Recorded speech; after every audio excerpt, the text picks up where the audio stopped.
up, all my P.O.Box Starts and monkeys? It's Anna, also known as that Star Wars girl. Welcome. I'm actually on the cameras today. I didn't move it, and I realized that as the intro was playing, I was like, oh, I kind of need to move my camera. But I was like, you know what? I'll wait a second, let everyone get in here, and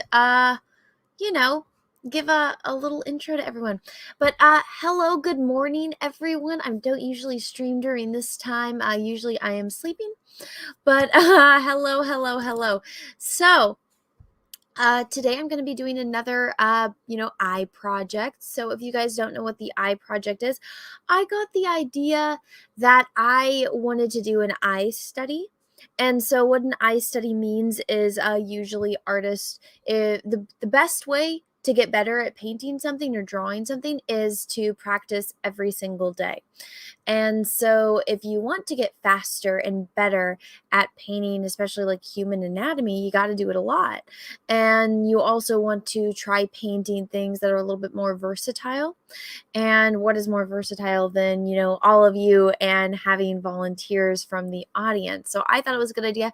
And if you guys have been following me since the beginning of this, you guys will know I have painted a lot of different eyes, and I think I've gotten quite fast at it.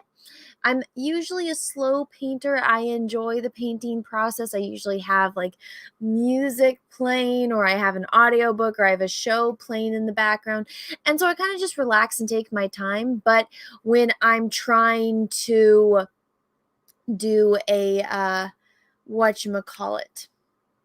trying to do a stream, I'm trying to do it usually within an hour of the actual painting. I always do an intro, kind of give a little bit of background of what I'm doing, and now obviously there's some setup going on. And so also paint mixing, I don't really count that as part of like the painting.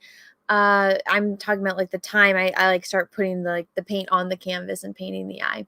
So I try to keep that at about an hour, so that way I'll have 200 hours logged of painting eyes when I'm done, because my goal is to get to 200. I believe today is number 23, and this is Michael Benjamin, I believe is his name. Now he has blue eyes. So as you guys know, I personally prefer darker eyes. I think they're all mysterious, but blue is a really fun color to paint. Green is known as like the hardest color to work with.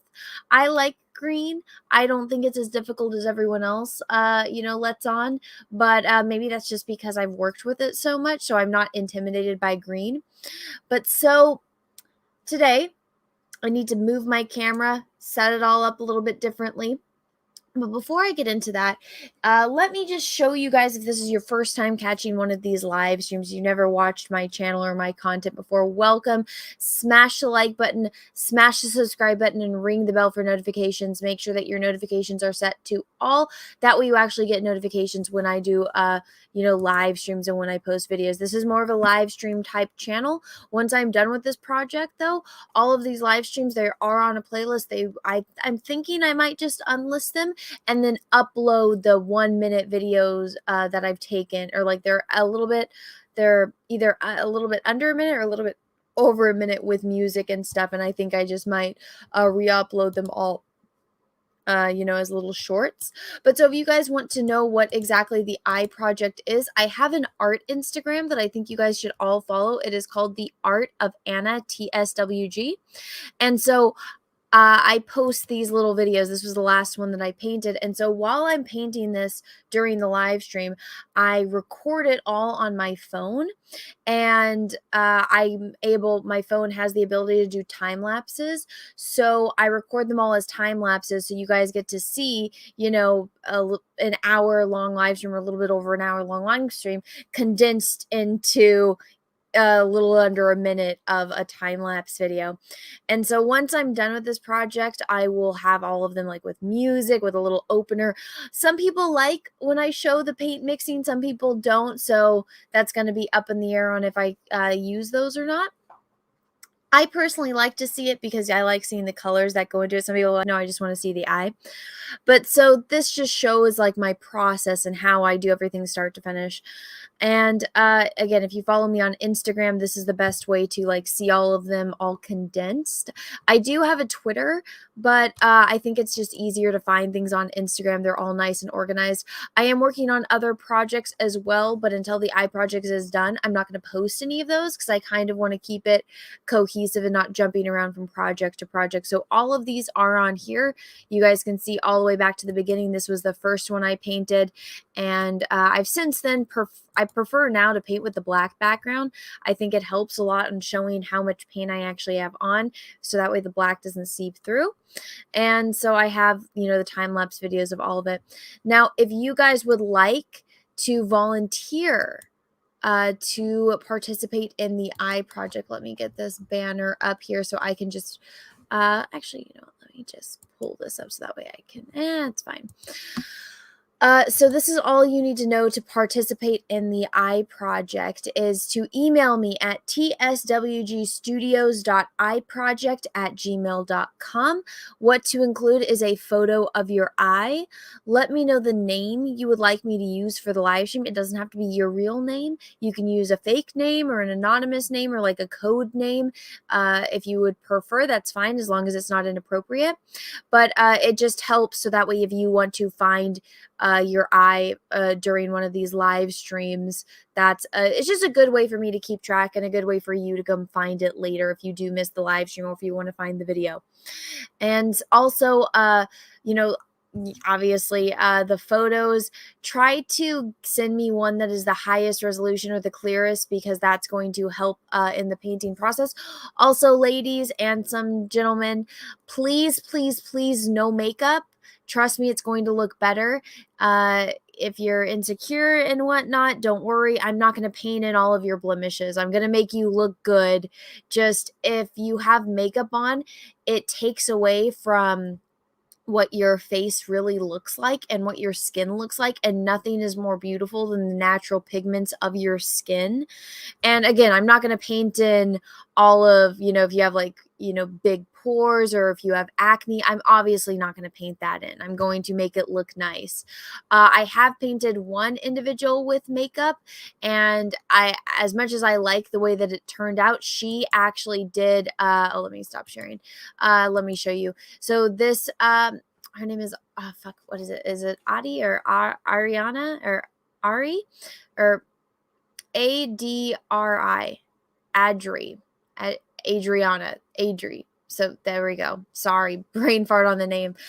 So she did send me quite a few photos of her without makeup, but then the last one she sent me, she got better lighting. And so it does, I was able to see what she looked like without makeup, to see the structure of her face and the structure of her eye. So this is the only one that I painted with makeup. It's kind of a pain in the ass. If I do a makeup study, I will specify that in the future. But if you send me a photo with yourself with makeup on, I will ask for a resubmitted photo. And I paint these all in order of submission. So the sooner you send me the photo, the sooner yours will get painted. I just broke 100. So I have, I believe, 103 submissions so far. I am only on number 23 though, so just take in mind this is going to take time. And my plan at the end, once I'm done with all of these eyes, is I would like to do a gallery show. I live in Southern California, so it would be here in Southern California because I can't really transport 200 paintings. And I would just like to have a wall full of eyes, and I will be doing a fan meetup. And so I will have the studio or the art gallery. There usually, when you have an art gallery show, there's usually wine and like hors d'oeuvres and stuff like that. And so it would just be a way if you guys would like to meet me, and I'll of course invite some of my other friends that are YouTubers, and it'll just be a nice art show. You guys can come and see the wall of eyes. You can see the other paintings that I have done, and I think it'll just be a fun kind of event. So if you can make it, it's not going to be until sometime next year, obviously, when I'm done with this project, but I'm really excited about that, and I would love to meet all of you guys.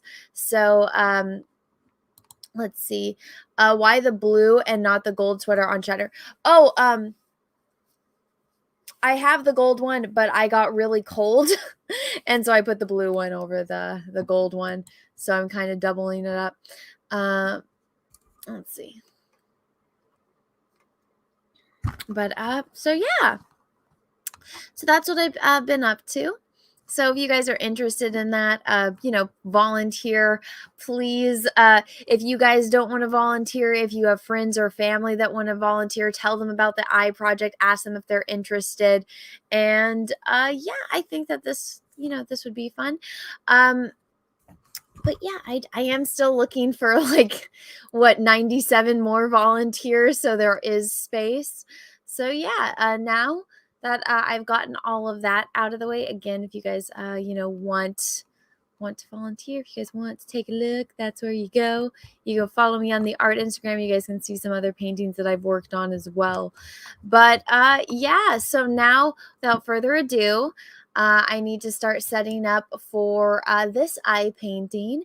Now, I do need to move my camera.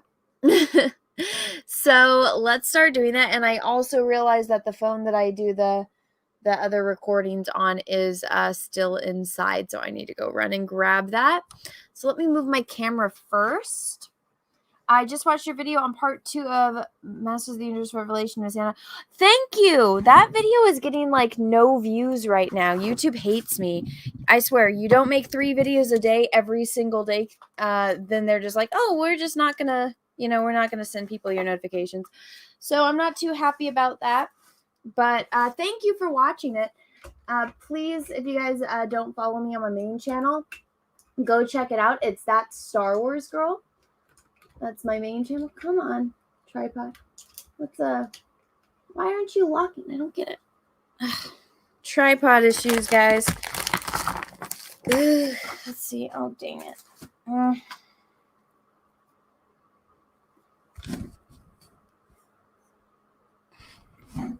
There we go. All right, let's see if this didn't mess it up. Oh, most of us, thank you for the super sticker. I can't see what it is. I'm waiting for it to show up. I see that you sent it, but StreamYard doesn't show me what you sent.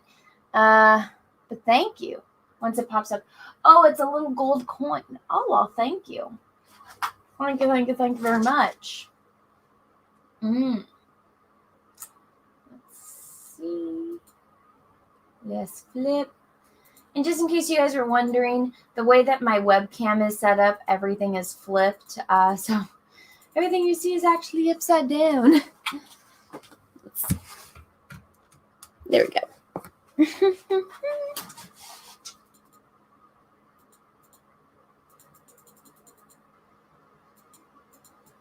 Oh, I see the no's are winning for if you watched Shatner go into outer space. You guys should watch it. I did a whole live stream.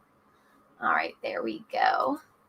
Turn the camera back on. Let me get my canvas.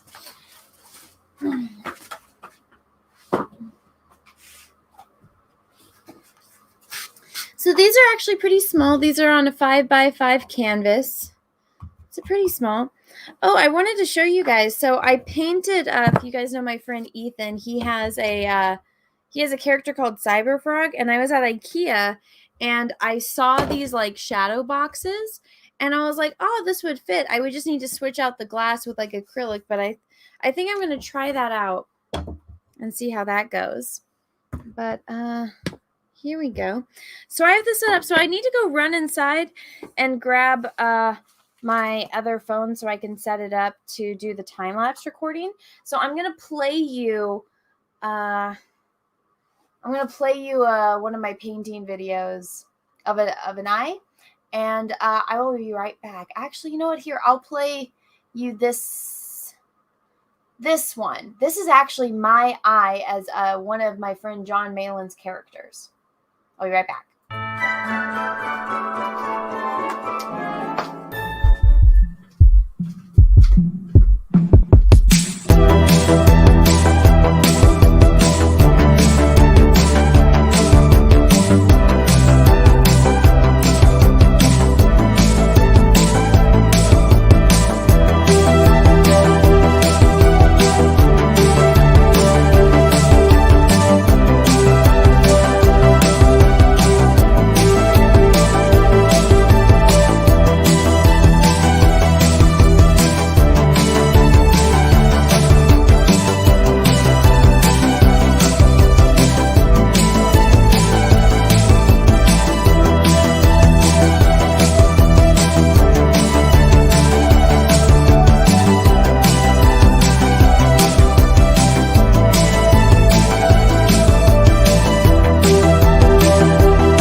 So that was my eye, guys.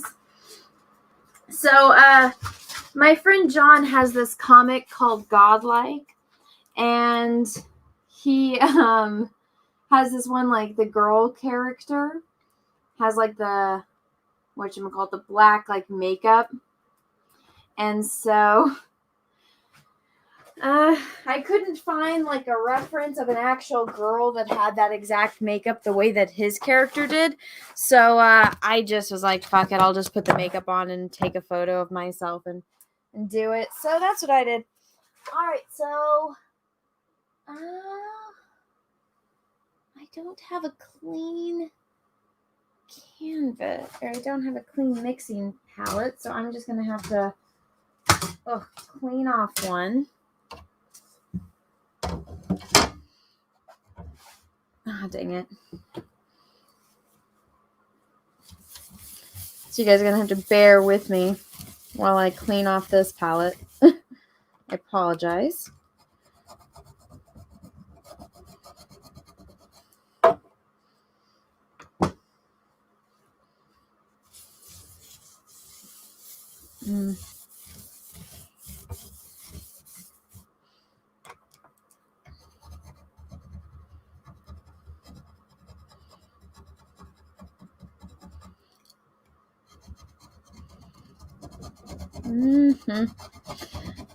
So I had a song stuck in my head the whole time I was prepping for this live stream, and then now that I'm live streaming, I cannot remember it.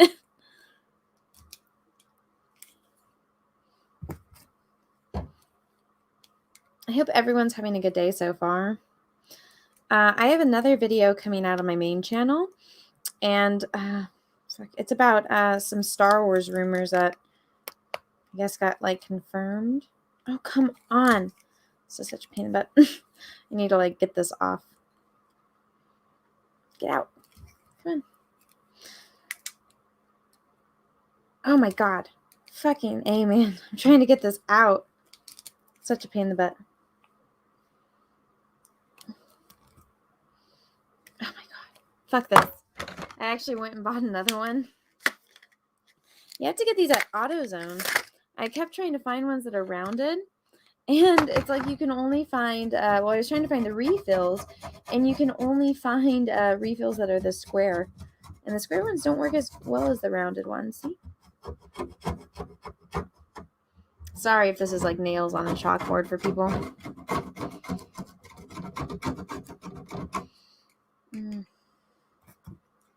I need to go. There's a Halloween store kind of close by me, but it's like a year-round Halloween store. It's really big and legit, and sometimes they have good costumes.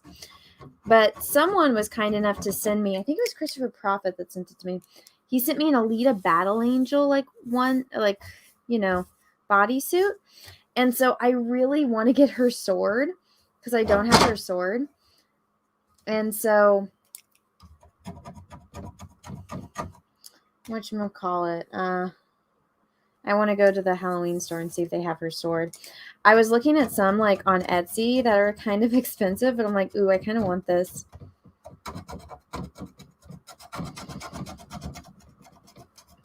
Everyone loved my like rogue cosplay, so I'm like, ooh, it would be fun to like do that for like a bunch of different characters, you know?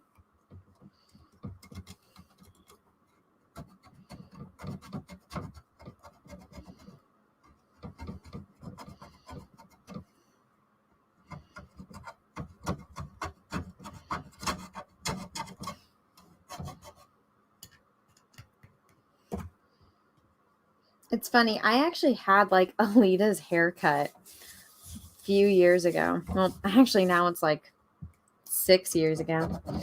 When I went to college, I had black hair. And then I kind of went through this phase. Every girl, when she's going through her red hair phase, you kind of just need to leave her alone. It's actually like a meme that like women will share. It's like, yeah, if I was in my red hair phase, I was going through some shit. Well, so when I started college, me and like my high school boyfriend, who I was like in love with, I kind of realized that he was gay, and he like just didn't want to admit it. to himself. Because, like, I figured it out, and I was like, okay. It's like, he's a good guy, but I'm just like, you need to kind of, you're never going to be happy if you're not honest with yourself. And so we had he kind of freaked out because he proposed to me and I said no. I love you and all, but it's a different type of love now because, you kind of have some stuff you need to figure out in your life. And you're not going to be happy until, you do. And he kind of freaked out and got mad, and we had a big fight falling out. And he still hasn't done anything about it because I saw he got married. And I was like, oh. And I think it's more of like a family won't accept it kind of thing. But everyone that I, went to high school with know. Because, like, they're like, how come you guys broke up? You guys are such a cute couple. And I was like, well, he's got to deal with some life stuff. And they're like, oh, is it because he's gay? And I was like, yes, oh my gosh. So I decided, because I had long, dark, black hair, that I started dyeing my hair black my senior year of high school. And I decided, hey, let's try out red. And it was funny because my friend, she's like, okay, I'll dye it for you. And she didn't know that my hair was dyed black. She thought my hair was naturally black. And so only my roots dyed. So, whatchamacallit? Only my roots dyed. And so I looked like a fucking skunk and for whatever reason it turned orange, not red. So I had bright orange roots with dark hair. So I remember we ran in the rain to the freaking store and got bleach, and she ended up bleaching my hair twice. And this was in a college dorm room, bleaching my freaking hair. And so, of course, my hair fried. It was completely fried, and it was heartbreaking because I had long, dark hair. And then the next couple years, I spent just trying to manage this mane of deadness.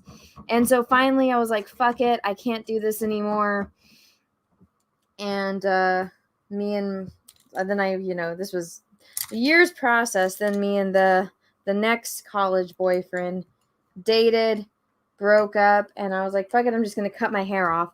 And so I had the lady, I was like, let me go back to my natural color, my natural brown, and just cut it off to my chin, or a little bit, longer than my chin, kind of middle of my neck. And it looked fucking great. Looks great. And then realized I don't have short hair anymore because short hair is actually more maintenance than freaking long hair because you literally have to do it every day and it gets messed up super easily. And so it's like I was constantly straightening it. I'm like, fuck, I'm damaging my hair more with it short than I do when it's long. And so there weren't very many looks I could do, except for like the one, I get bored pretty easily. But it did look good when I first got it done, and like the hairstylist made it all beautiful and whatnot. I'll post pictures sometime. I think that looked good. And all my friends, like my friend that went with me, because it took like 10 freaking hours. My hair, anytime I go get it done, it takes at least like 6 to 10 hours. It's a lot to get my hair done because I have so much hair. But yeah, I liked it.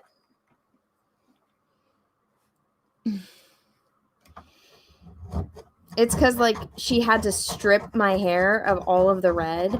And so my hair, when you strip your hair, you literally take it out. It's not bleaching. I guess it's like a different process. But I'm like, this is a lot like bleaching. So I don't know what you're talking about.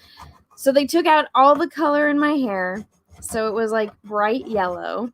And then she added back in the brown. And it was funny because it was like, I got there in the day.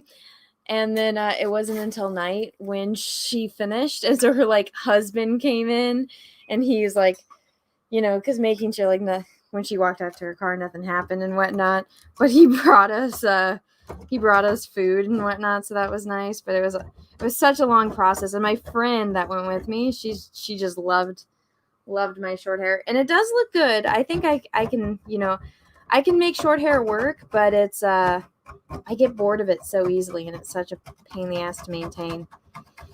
So back then, I totally could have rocked the Alita cosplay with my hair. I would have. The only thing is her hair is black, so I would have had to dye it black. Which once you go black, I feel like that was where the original saying came from, not the sex stuff. But it's like once you go black, the only way to go back is to bleach it, which is not fun.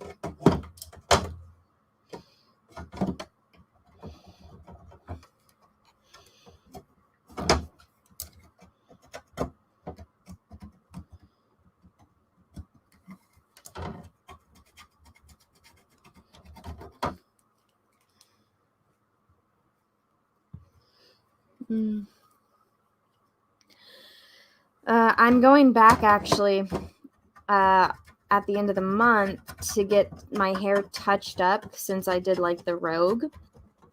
I need to get the like my roots fixed before Halloween, and it's yellow right now, so she's gonna bleach it again to white. So I'm like, fuck, my hair's gonna be fried again, but it is what it is. And then after that, I'm gonna have to make an appointment to fix it.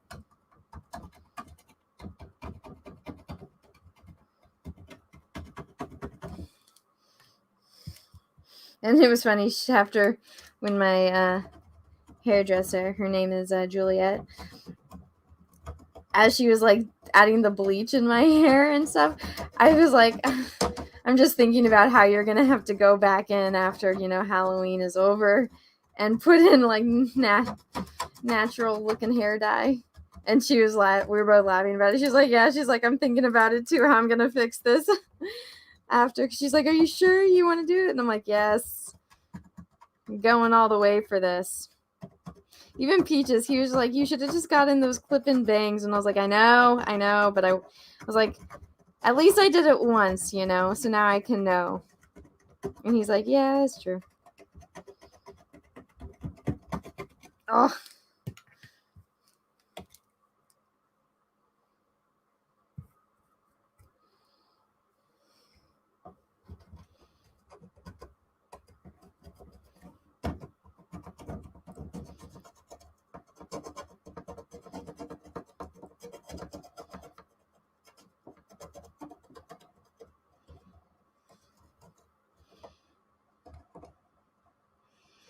So one of my friends, I feel like all of my friends just text me for relationship advice because I think I'm like the most understanding and open-minded when it comes to, people.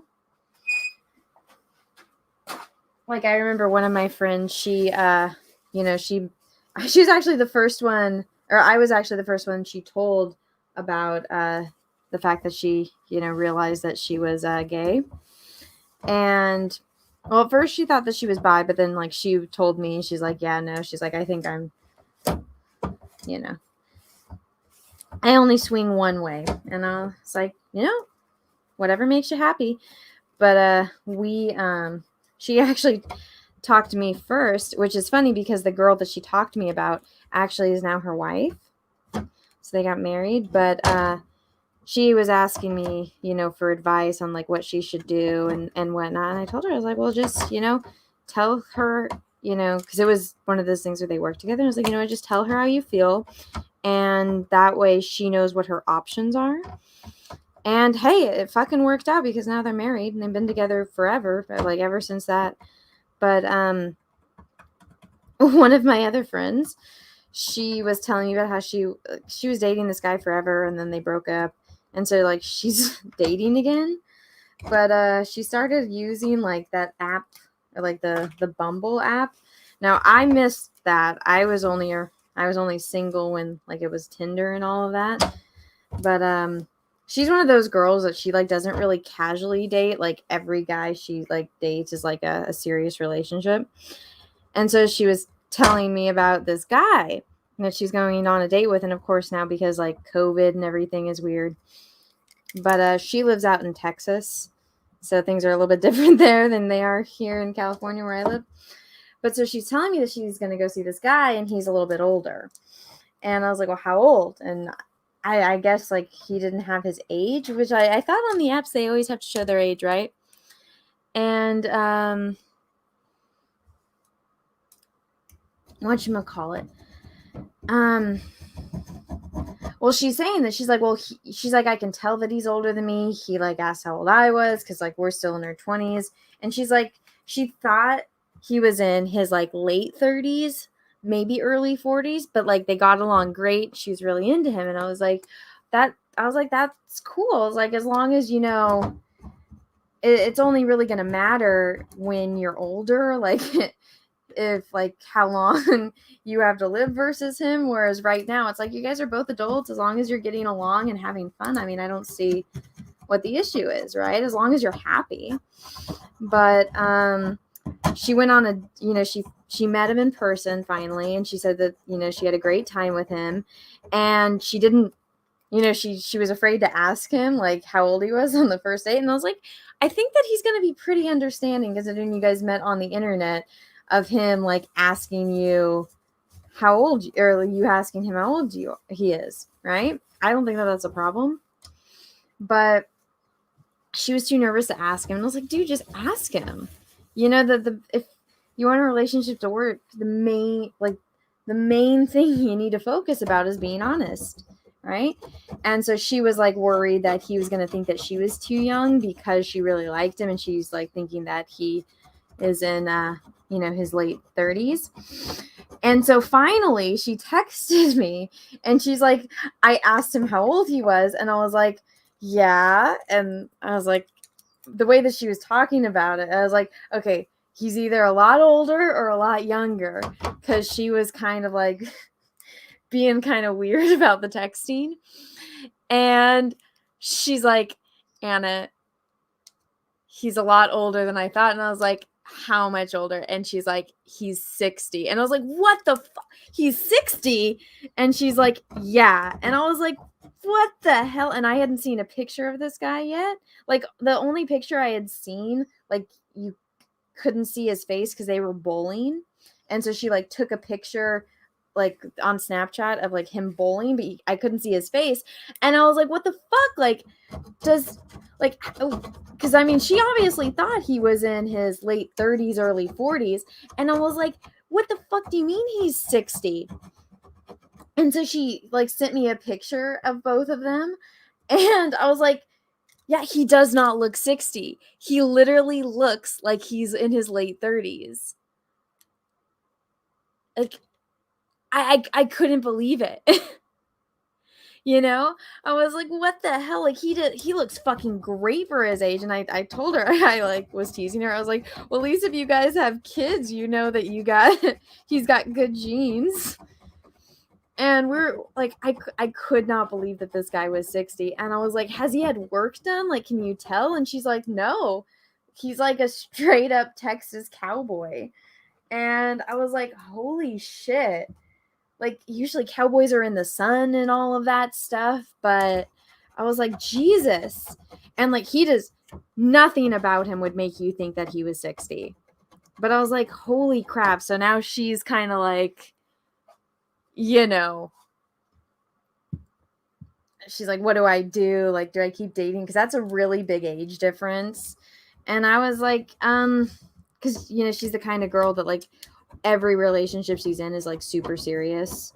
And I'm just like, well, if he's 60 years old, you know, you probably, you know, think about the time you're going to have together. Is like, do you want this to be, because she's like totally wants to get married eventually and have kids. But she doesn't want to do that until she's in her 30s, which is still like years away. And so I was like, well, you know, you got to weigh your options and whatnot. But I don't know. I was like totally shocked. I'm like, this dude does not look 60. But I'm like, oh my God, he's closer in age to my parents.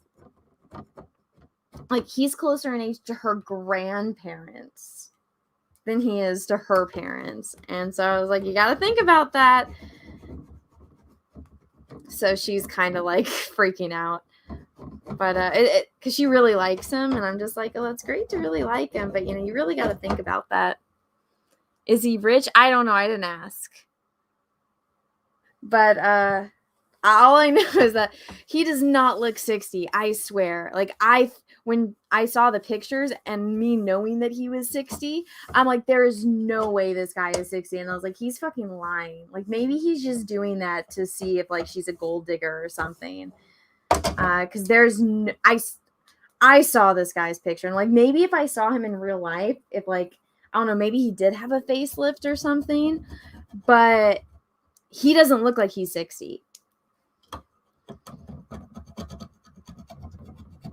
But at the same time, I'm like, I don't know, if I was 60 years old, I don't know if I would want to be, what do you really have in common with someone in their 20s, right? But I don't know. So she's kind of freaking out about that. It's funny. She moved to Texas like 2 years ago, so I actually haven't seen her. She was supposed to come and meet me at Anime Montsuri, but she couldn't make it. So I was kind of bummed about that. But yeah, I don't know. That's a little. I was like, I usually can give advice to people, but I don't know. When it came to that situation, I'm like, I don't know. You guys haven't really been seeing each other that long, but I mean, this is like the first time before I found out how old he was. This is like one of the guys that she's like, yeah, I really like this guy. And I'm like, there's always a catch, right? Always. I don't know. I think that's a little bit much of an age gap, to be completely honest. If she has to think about it, it's probably a no. I think, honestly, if he was in his late 30s, it wouldn't be a no. But the age thing is definitely a factor.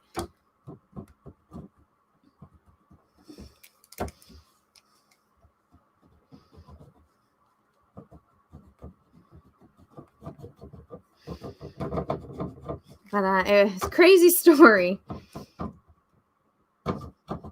Right. I couldn't imagine trying to like date right now. Like after she told me that, I was like, Jesus, like fuck that. Dating apps and all of that. Like it was fun when I was in college, but now it's like you got to deal with like COVID. You got to deal with people that don't look their age. You got to deal with crazy people on the internet. I couldn't I do not envy her or anyone else that's in that situation. I told, like, me and Peaches were talking, and I'm like, I appreciate you so much, Peaches. And I was like, you got lucky. I just showed up at your house. You didn't even have to look for me. And he's like, yeah, but I had to do all those things to get to that point in my life for you to be able to show up at my house. So I was like, I know. But still. I was like, you just woke up to the sound of my voice, and I was just in your kitchen making a lot of noise. He's like, yep. It's like, you have it so easy, babe. It was funny when, because my best friend and her boyfriend were renting a room in Peaches' house. And so she like told him, she's like, don't talk to Anna. She's like, don't you dare. Because she knew that he like liked me. And she's like, don't talk to Anna. Because she's like, if you guys date and then break up, it's going to be awkward. So she's like, Anna's off limits. So we just had to be friends. I never knew that he was interested in me, because usually guys that I think are attractive never like me back. So I'm just like, all right, whatever. He's pretty. But so I went to go visit because we all, she was where she lived. She lived in the middle of California, so it was easy for like me and all my girlfriends to come and visit. And so let me set this up. We were doing Secret Santa. And so I came down for Secret Santa. And so it was obviously at the house. So he was there. We had a bunch of people over. And me and my best friend, we love ice skating. Like, we absolutely love ice skating. And so our plan was to, have our Secret Santa party And then the next day we were all going to go get brunch, and then all of us girls were going to go ice skating. And so that's exactly what we did, but we went to Denny's, and I don't like Denny's. And so one of the, oh shit, I just put down the same color twice. But one of the girls didn't, she even said this as she was eating it. She's like, this tastes weird. And so she just wasn't feeling well after. And so she like stopped ice skating after like 5 minutes and just sat there looking miserable, while me and, you know, my best friend just kept ice skating around in circles. And everyone like was giving us shit because we're both really good at ice skating. And so she's like, okay. She's like, I'm not feeling good. Can we go? How was your hair when Peaches met you? Oh, my hair was pretty. That was before I cut it all off. So I had like long, dark hair when Peaches met me. And then this time, the Secret Santa time, that was when it was short. But so, what was it? What was I saying? Okay. So then, she's like, okay, I'm not feeling good. Can we leave? And so we're like, yeah, we'll leave. We'll go back to the house. And so my other friend, the one that I told you guys got married to the girl. So she had just gotten a new car, brand new car, right? This is like her big adult purchase. She's like, loved this car. And so we're all in a brand new car, of course, because we took her brand new car. She's very like, it's a brand new car. It's like she had only had it for like a few days. And the one girl that wasn't feeling too well, she asked if she could sit next to the window. And I thought she was talking to the other girl that was in the back seat, which was my roommate. But she was talking to me, but I didn't know because she wasn't facing me. And so I thought it was kind of fucked up that my roommate didn't let her sit next to the window. And we were a block away from the house. And she turns to me and pukes all over me. And then, like, turns over to my roommate and pukes all over her, all over my friend's brand new car. And so me and my roommate are covered in puke. And my friend who just got the new car, she was just like, fuck. Right? Let me, I was accidentally recording all of this. Let's see. Let me stop. Ooh.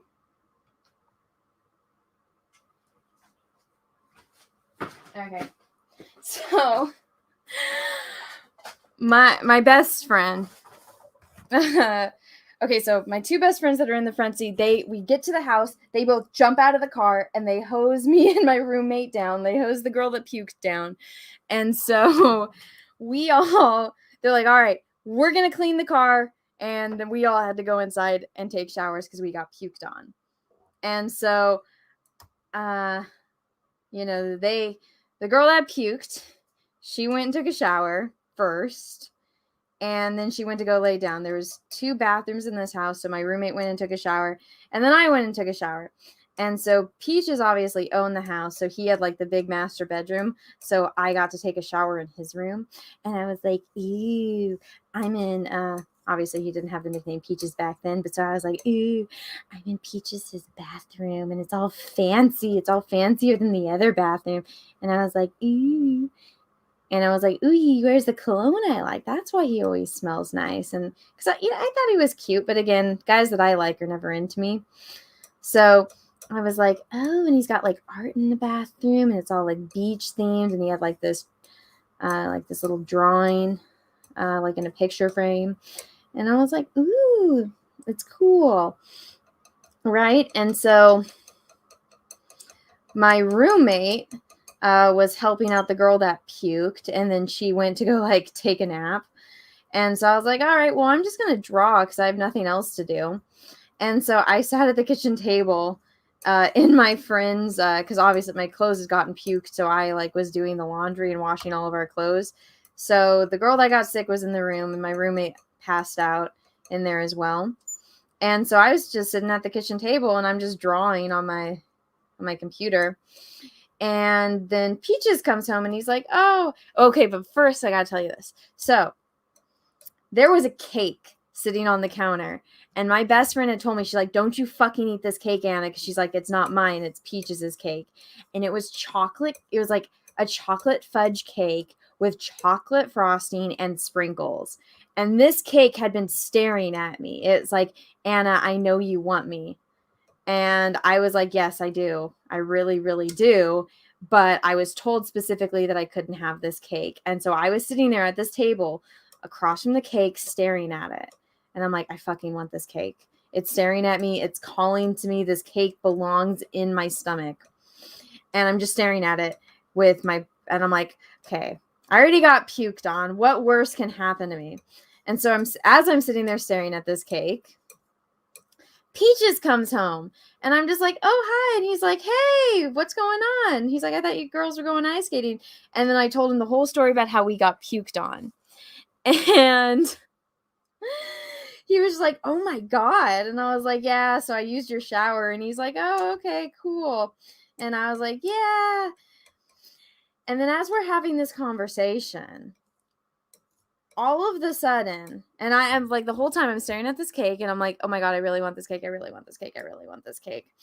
And like, I'm like, how do I get this guy to offer me cake without me having to ask? Because if I had to ask for this cake, it would be fucking rude, right? So the whole time he's talking to me, I'm thinking about this cake and how to get this guy to ask me if I want a piece of cake.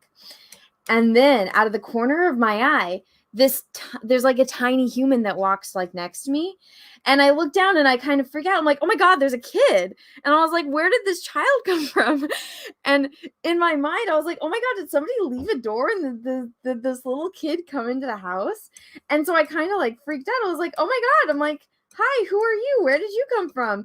And then Peaches was like, oh, this is my daughter. And I was like, you have a daughter? And he's like, yeah. And she was holding, I kid you not, I was drawing Elsa from Frozen. And she was holding the Sven like plushie. And so she looked at me all like scared. And I was like, oh my God, is that Sven? And she's like she nodded her head because she was kind of shy. And I was like, oh my God, I love Frozen. And then she's like, you do? And I was like, yeah. And I was like asking her like what her favorite song was. And I just started asking her about Frozen because I had just seen Frozen. I was kind of late to watching it. And I loved it, but all of my friends are grown up, so none of them fucking liked Frozen. None of them cared. And I was like, finally, I can talk to somebody about Frozen. And it just happens that somebody is a 3-year-old. Right? Let me turn down the brightness. I just realized this is really bright. So I got really excited. And so I started talking to this 3-year-old about Frozen. And then Peaches was like, do you want to watch it? And I was like, yes. And so me and the Munchkin sat down to watch Frozen. And because apparently that was her favorite movie. That's all she wanted to do. That's all she wanted to watch. That's all she wanted to talk about. So it just happened that I got it along with a 3-year-old. Then she's like, can I show you my tints? And I was like, yeah, sure. I'll look at your tints. And she got up like those little kid like fold out tints. And one was Frozen, like with Elsa and Anna. And then the other one was Rapunzel, like Tangled. And then she had a little tunnel that would connect them.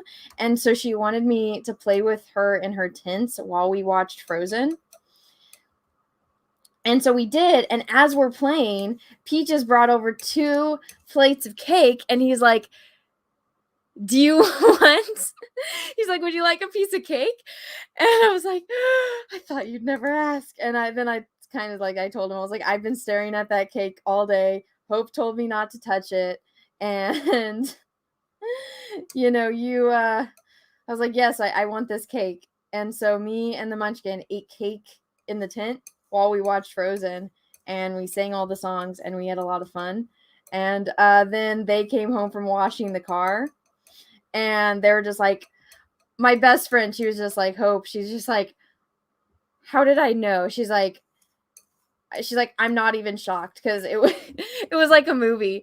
There was a little kid, a little 3-year-old in an Elsa dress with a Sven plush, and me, a full-grown adult in my best friend's like pajamas, sitting in a tent, eating cake with sprinkles, watching Frozen, while the other 2 girls were sleeping like adults in the other room.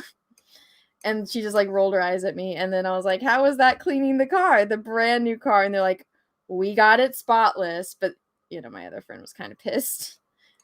But, yeah, that was second time me and Peaches ever kind of hung out. I think me getting along with his kid got me some real big bonus points there. And was like, oh, you already were in love with me, weren't you, Peaches? Because then years later, when he finally asked me out, he's just like, yeah, I love you. And I was like, oh. I was like friend, like, yo, I love you kind of dude. Or he's like, I'm like, no, like I love you. And he's like, no, I love you. And I was like, oh, you love me.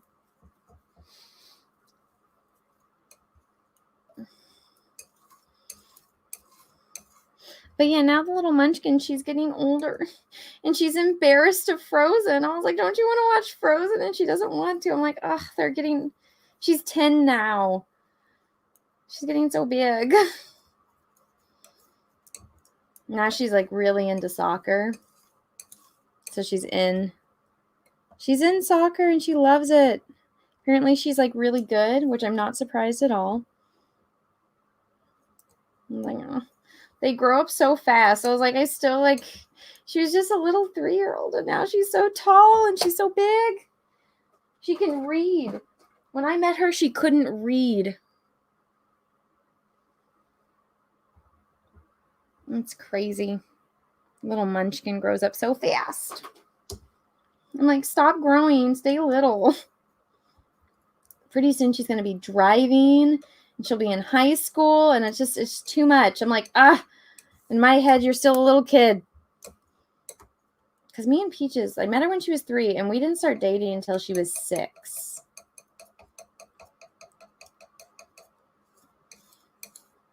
That's wild. So it's like, we were friends for a long time. I was like, babe, if you would have told me years ago that you liked me and you would have just asked me out, you could have saved me so much fucking time. And he's just like, yeah, but Hope told me I couldn't. And I was like, don't listen to her. Don't listen to her. I remember we were like, really, like, how are we going to tell her? Like, she's going to get so mad at me. But it was kind of like, oh, are they going to like break up and like ruin our friendship? And is it going to be awkward? But obviously it wasn't. We were just talking. And I was like, gosh, I've lived with you for so long. I've lived with a boy for so long. It's crazy.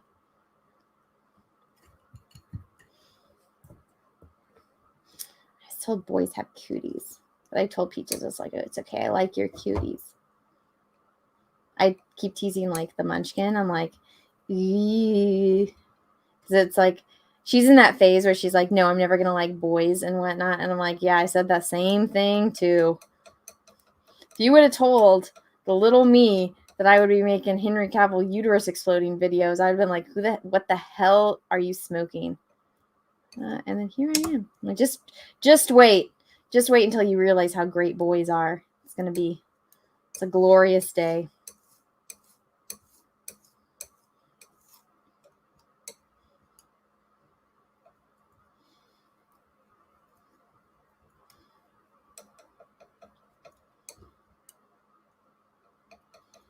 I'm trying not to make this too pink, but he does have a lot of like pink in his skin.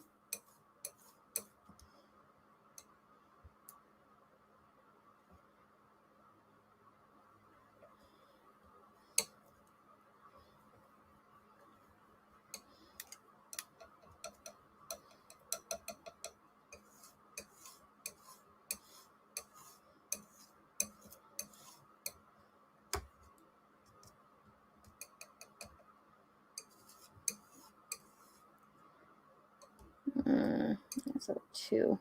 Same hue. A bit more. There we go. I'm going to get a little bit in there.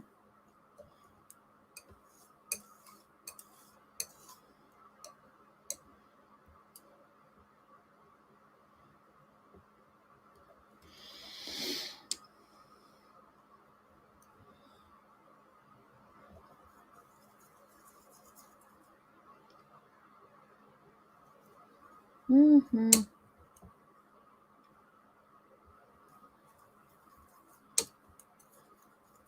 Uh-oh, it's a little too red. This is for like the very corner of his eye.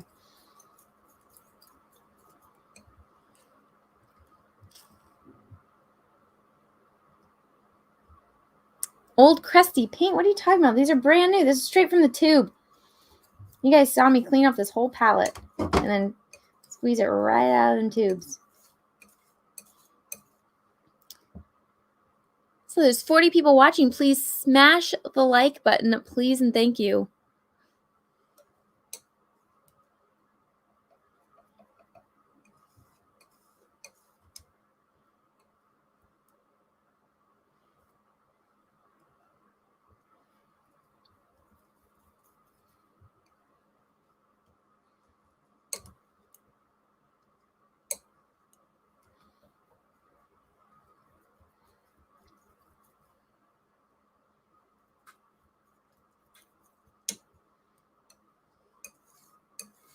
So last night, every night, like me and Peaches, I try to watch like an episode of a show with him or like a movie. And so last night we're like, well, I was like, I kind of just want to watch a movie.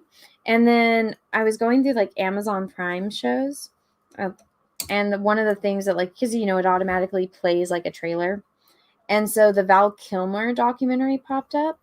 And Peaches like, what is that? Because it's his voice now because he had the throat cancer.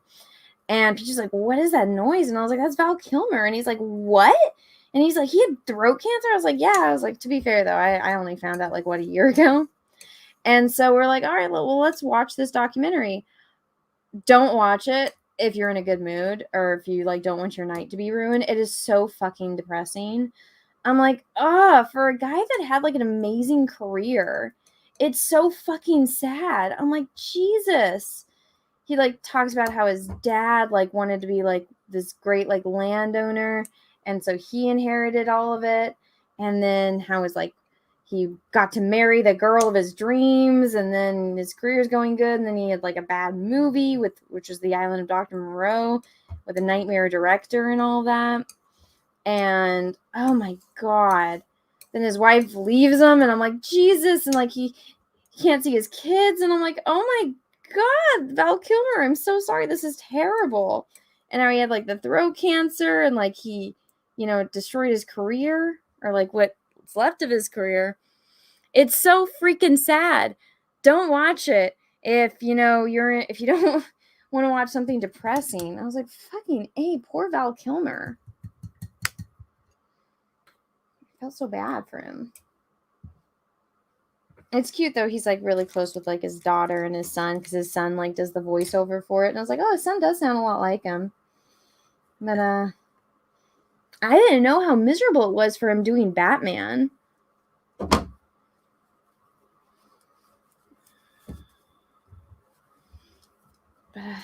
it's crazy. He was such a stud muffin back in the day. And he's not usually my type, but I was like, poor Val Kilmer. And I totally didn't know he married the chick from Willow. It was funny. People, if anyone else gives me fucking shit for like stalking Henry Cavill, which I don't, motherfucker literally admits that he like saw a play in London and he like fell in love with the chick that was in it, who eventually became his wife. And he went and saw it like every single night. And then after one of the plays, he followed her and like all of the other actors to a bar, and he was too like nervous to go in. But I'm like, dude literally stalked this chick, and then years later they went to a movie together, and he's like, I actually love you. And then they got married. And then she left him and took all of his money. Patrick T, thank you for super chat. Just watched Time Bandits already. Jeez. I tried to watch Time Bandits. It didn't work. I put it into my DVD player and it didn't work. It's so they're like set if you live in a certain region. Somebody sent me like the entire Batman animated series, which I do already have on my computer, by the way. But somebody sent me it, but because they're from the UK, it won't play on my DVD player. It's locked by region. I don't know how to unlock it though. But I did try. I have like quite a few movies that I've got that I can't watch because they're locked by region. I got a bunch of kid movies for the Munchkin I wanted her to watch. I'm like, these are all movies that I liked.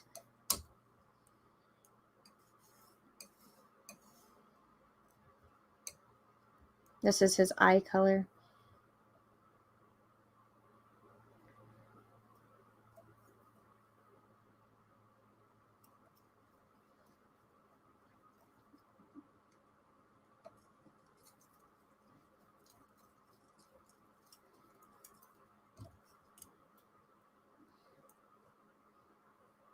Do you have a gaming console? They play DVDs from any region. Yes. I have an Xbox, and I tried playing on my Xbox, and it said that it wouldn't read it. Like, it couldn't even register it. I don't know what to do. Like, Peaches tried to figure it out. I Googled it, and I'm just like, I don't know what to do. I was like, do I need to download an app or something? That wasn't the answer.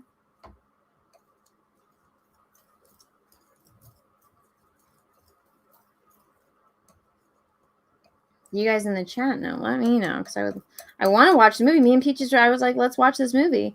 And we sat down to watch it, and I just couldn't get it to work, so we ended up watching Little House on the Prairie. We're almost to the part where Mary goes blind.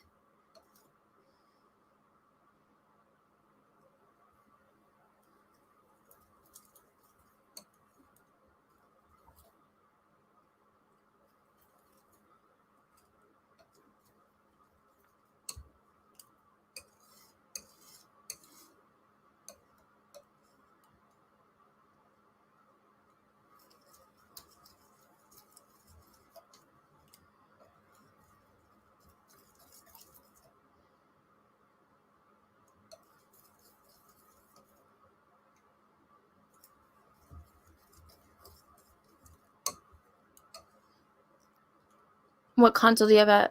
I have an Xbox One, I think. I don't know. I can text Peaches and ask him.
So it's funny. I'm in like a family group chat, and of course, the only thing they talk about is politics. And I'm just like, I'm like one of the few people that has an iPhone. And so if you're in a group chat, as you guys probably know, if you're in a group chat that has like iPhones and Androids, you can't leave the group chat. It's so frustrating. I'm like, I want to leave this group chat so bad because all they do is talk about politics, which I try to avoid like the plague. But I've been laughing because, it's pretty split down the middle about how people feel about certain things. And so one of my family members is like super like loves everything that the government is doing and whatnot. And the other one is like anti everything and whatnot. But so the one that's like, loves the current people in office, he's like putting all of this stuff in the chat. And the other one, anytime that he says anything, he's just responding with a "Let's go Brandon" meme. And I know nothing about politics, but I know what that is. And I just can't stop laughing because I'm like, usually I get kind of pissed because I'm like, motherfuckers are blowing up my phone. Do I blow up your phone with Star Wars shit? No, I don't. And I'm just like, fucking A, go have a private conversation because it's just you two blowing up everyone's fucking phone in your group chat. Right? Like, nobody else is participating. It's just you two. And it's like, I want to say something, but I'm like, no, because then it'll just drag me into a fight and I don't want to be part of it. But I just can't stop laughing because usually I get really mad because I'm just like, fucking A, stop blowing up my damn notifications. But it's just like the amount of "Let's go Brandon" memes. I just can't stop laughing because he just keeps sending them. And then, the other uncle just keeps getting fucking pissed. And then so it's funny. So anytime he like puts in an argument, the other uncle just sends like a "Let's go Brandon" meme and I can't get over it. I'm like, oh my God, you fuckers. You're going to murder each other at our next family reunion.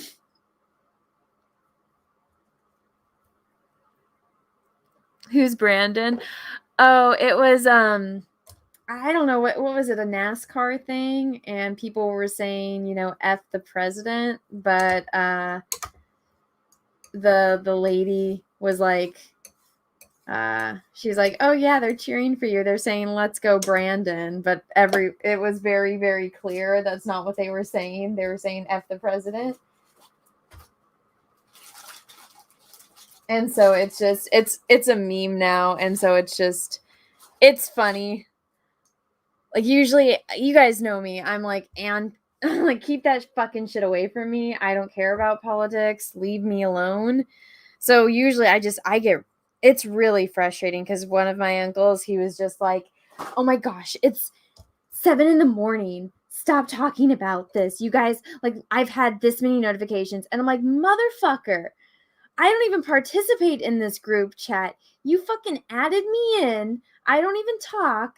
You're complaining. I'm like, I've woken up to over 100 notifications from you. From you doing your freaking political shit. I'm like, I don't spam you guys with Star Wars shit. I'm not like, oh, here, look, here's another one of my videos. No, I leave you guys the fuck alone. I don't even comment. And I'm like, now you're complaining because there's like, what, 23 notifications? I'm like, I got mad. I was like,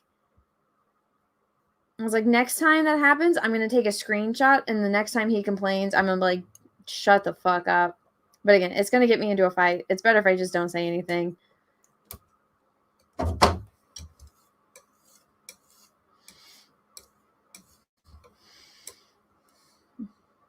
That's the thing, though, about being in a Portuguese family. Everyone is like super opinionated, which is fine. But it's like, when it's in person, I can leave the room, When it's in a group chat that I can't leave, that's when it frustrates me because I'm like, I got stuff to do, guys. I can't be like, you guys blowing up my phone. It kind of drives me crazy.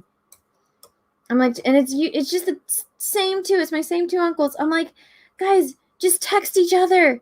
Get the fuck like, you're bothering everyone in this group chat. It's like 30 family members in it, and it's the same two that are always doing it. Send Palpatine gifts? No, because that's going to be taken.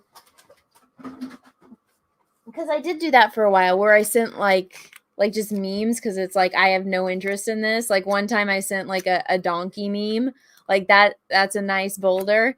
And then my uncle got pissed because I was like, this is a fucking Shrek meme, right? But because I didn't think about how, the one side is represented by a donkey and the other one's an elephant. So my one uncle took it the wrong way and he started going off on me. And I'm like, I literally, this wasn't political, goddammit. So I'm just like, you know what? I'm never going to respond. Like, that's it. Unless we're like planning like family events, I'm not fucking responding because it's just going to cause problems. And I don't need problems. I don't need those problems in my fucking life. All right. I think I got a color palette that I can use. Cool.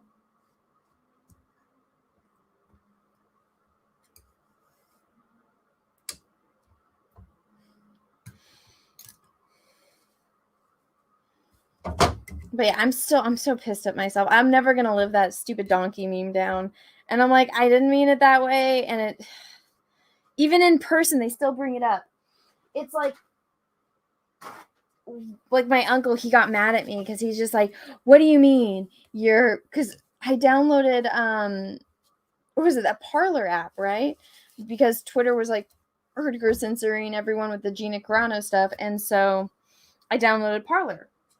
And he got mad at me. He's just like, the only people that are on that are white supremacists. And I'm like, no, they're not. And he's like, yeah, there's white supremacists and Nazis. I'm like, that's literally not what it is. Because that means that in your definition, I'm a white supremacist and I'm a Nazi. And he's just like, name me one Jewish person that's on there. And the first one that came to my mind was Ben Shapiro.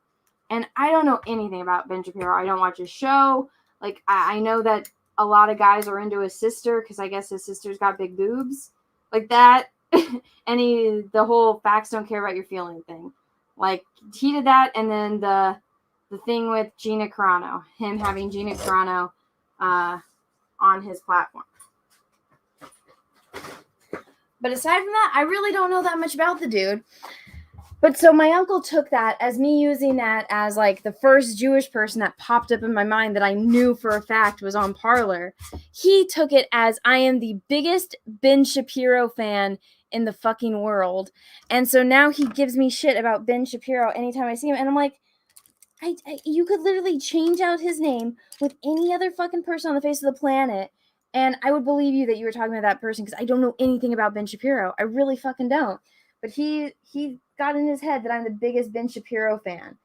And so he'll send me like articles about Ben Shapiro. And I'm like, because he said, he's like, oh yeah, a Jewish person can still be anti-Semitic. And I was like, I don't think that that's a thing. I mean, freaking Jessie Milestone, my best friend, is Jewish. You know, I'm going to ask her about that today on our stream. Because I think we talked about it before. Okay, his eyes have had a bit of an angle. I'll show you guys. This is his eye. So it's at a bit of an angle. So I'm painting it at an angle. But so he like sends me all these articles that are obviously like bullshit articles, but they're all about how Ben Shapiro's like anti-Semitic, and I'm like, how can an Orthodox Jew be anti-Semitic? I don't get it. But so, you know, he's like a total SJW, but it's like, but even he gets frustrated. He's a big James Bond fan. And so when he saw like, oh, that James Bond was going to be like a black woman, he's like, what the fuck? He's like, that's not the purpose of James Bond, right? And he's gay, by the way. Not that really is important, but it's like, you know, he loves James Bond. And so it's like, it's funny because even like he can see certain things because he was making a point about that movie like Prom, because I guess him and his husband were watching it. And they're like, this was too gay for me. And I mean, he's a queen, kind of like a diva a little bit. And he's like, yeah, that movie was way too fucking gay. And he was talking about how he thought it was stupid that people were getting mad that like James, the one British dude, he's like, people were getting mad that he was cast as like a gay character because he's not gay. And he's like, that's stupid. They cast him because he's famous. And they're like, he's like, right now, he's like, if I was in charge, he's like, if it was like us, like the family members in the room, if they needed to cast a gay man, he's like, well, they would have to cast you, Anna, even though you're not a gay man, because he's like, you're, you know, you have like the biggest following here. And he's like, that would just, he's like, me as like, you know, some, you know, he's like, as a gay man, he's like, I would cast you because it makes more sense because you have a bigger following. And I was like, yeah, but then that gets like down to like, I would be a terrible actress. And he's like, what if it's a comedy? That would be perfect. And I was like, okay, but so he gets certain things, but I'm just like, it's my grandma's birthday this weekend. And so I'm going up to her birthday party. And I already know, I'm like, he's going to bring up Ben Shapiro. He's going to bring up articles. It's going to be this whole like debate thing. And I'm just like, I don't have energy. I just want to paint pictures. Dr. Coffin Nails, thank you for the soup chat. Have you ever seen, let me see this. Have you ever seen The Waltons? If you like Little House, you might like it too. It's actually pretty good and also kind of based on a true story. I would have to see a picture. It does sound familiar though. Patrick T, thank you for the super chat. I sent you a link to Time Bandits from iTunes. Don't delete it. Okay, thank you. I appreciate that. Mm-hmm.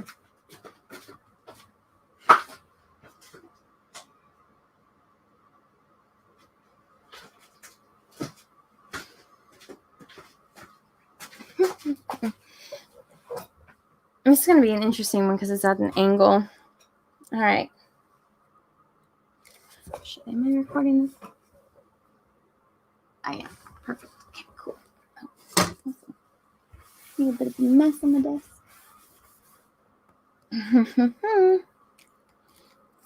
Yeah, sorry, I'm just like asking him about his thought on the Met Gala. Okay, it's funny because he's like, I mean, love him to death, but he's like pretty freaking gay, right? And I mean that like he's gay. And so even some of the stuff is like too much for him. Like, I'm pretty sure he thinks those outfits are stupid. Because, you know, he's old, or he's older, so it's like he's like actually, he's what's his face? Dave Chappelle described. He's like, I miss the old gays. He's like, all you new gays are different. But yeah, I'll be sure to like report back on the conversations that happen about me getting lectured about Ben Shapiro. Oh, I also have a video that's about to come out on my main channel. It's about Star Wars. I should all take a break from this stream and go over there and watch it. Give me some. I need to make more videos so that way my channel stops. It needs to grow. It needs to grow, damn it. It's been frozen at 700 or 207,000. I'm like, oh, I'm gonna get to 250. And then 300. I know I can do it.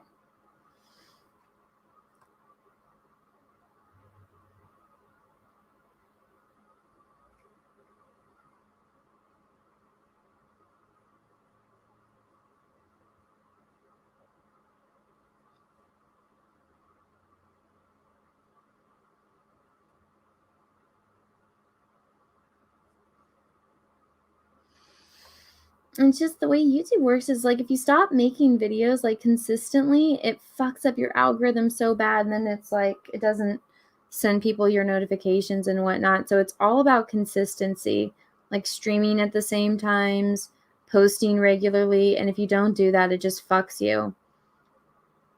And so it's like, fuck. So much. It's like just when you think you got everything good, it's like, oh, you like got sick that one day? Oh, you went on vacation? Oh, you didn't post a video at the exact time we wanted you? Let's fuck up your algorithm. And then it's like this always happens to me. My channel will freeze for a month, right? An entire month, almost no growth, maybe like 20 subscribers here, one there, very, very slow. Then all of a sudden, it doubles 1 month and like blows the previous month out of the water. It's so frustrating. I'm like, can you stop like being so fucking hormonal, YouTube? Can you just pick? It's like I'm making content for you. You should just promote everything.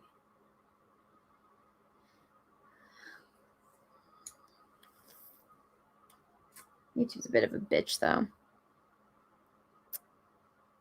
It doesn't like me very much.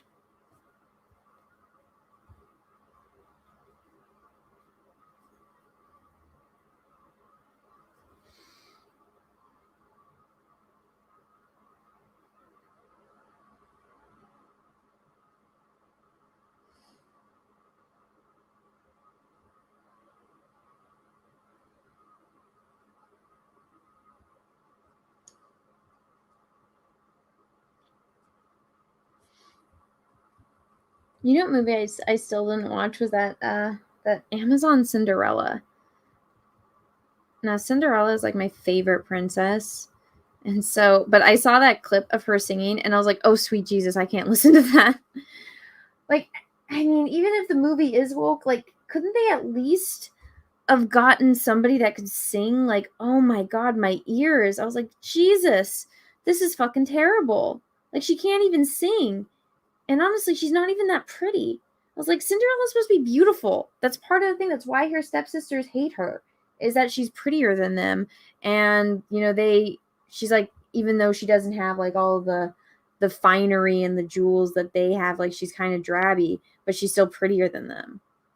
And they're resentful of that because she's like a natural beauty. And I'm like, this girl, no.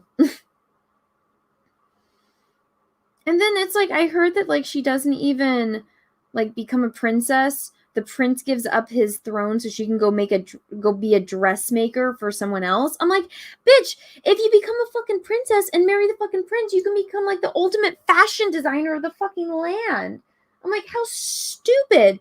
And also that prince, I'm like, all right, she must give really fucking good head or something to make you give up your throne, and you were stupid enough to not tell her, hey girl, you know, if you marry me, you can just become a fucking dressmaker here. And like I just said, let's say you can go whole Devil Wears Prada aspect and like just do it for the entire kingdom and set fashion trends, and you'll be the most famous person ever because you're a fucking princess doing it. It's so fucking stupid. I mean, it'd be kind of like what, Marie Antoinette. Didn't you guys watch the movie? I love that movie. What fuck, the chick that was from Spider-Man, Kirsten Dunst, is that her name? I don't know, it's been a while. But yeah, I mean, she was like picking out her dresses. Like the guys would come with all the fabrics and stuff, and she'd be like, "Oh, I want this, this, and this." All right, well, so just do that 2.0 where you're actually making the shit. And then you could have, you know, people helping you. You would have access to all of these things because you'd be the fucking princess and the future queen. And that would be like a thing for you to do. Because, I mean, women used to draw back in the day. Every single room had like a drawing room. It's like, come on.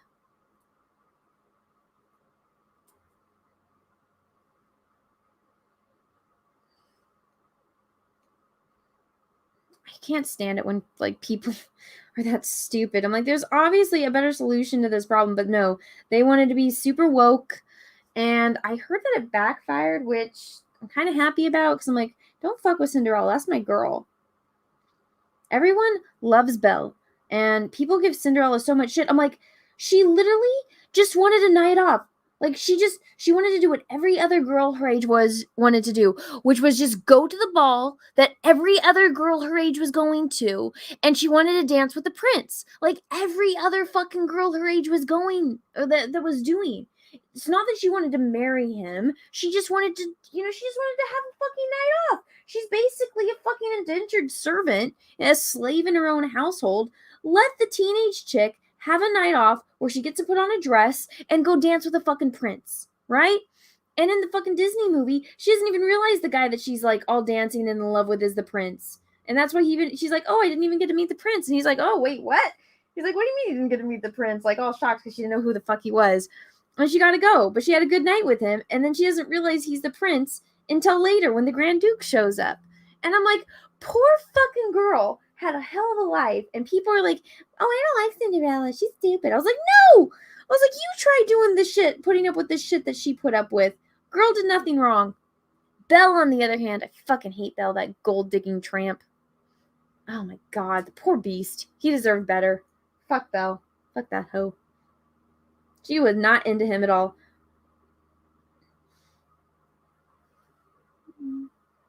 The prince is 60 years old. Did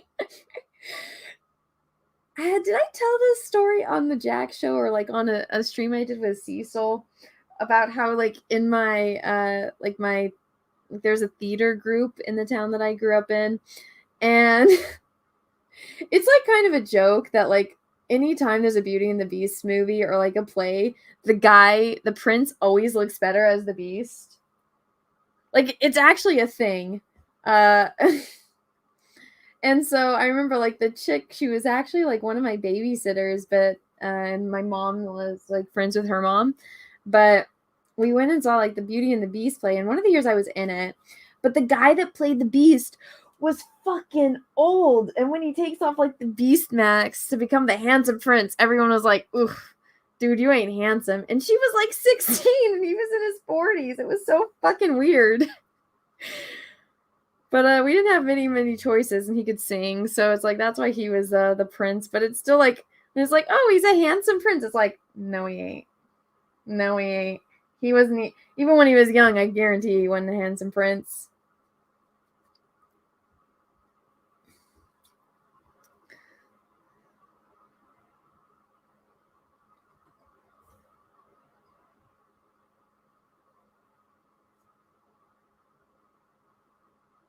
It's a hair on here. There you go.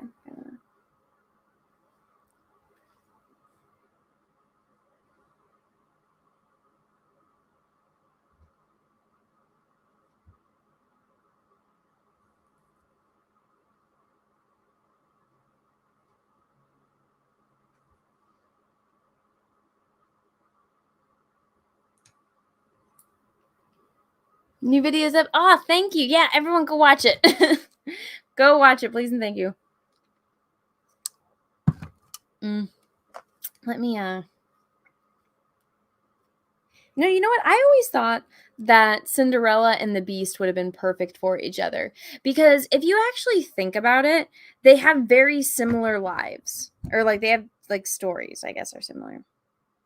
Ugh, 13 views, damn it. I don't usually get caught up on views, but I'm like, YouTube is really screwing me. You're just like, oh, you're trying to grow your channel? Fuck you. And I'm like, please just throw a girl a bone. They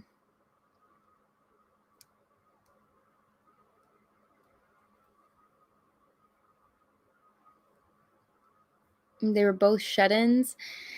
Well, so I mean, I'll have to get into a little bit, which I have plenty of time. So you guys are going to hear my theory on why I think Belle is, I'm not going to talk about Belle. We're going to talk about how Cinderella and the Beast are actually perfect for each other. And I think that they would have been much happier. And I don't think it makes sense that Belle's terrible. She didn't even love him. When she said I love you, she meant as a friend. She did not mean as a romantic love. There's a difference. You can tell. But, okay. There we go. All right. So, the Beast. This is like my big thing about the Beast. I absolutely love him. He's one of my favorite characters, like favorite Disney characters.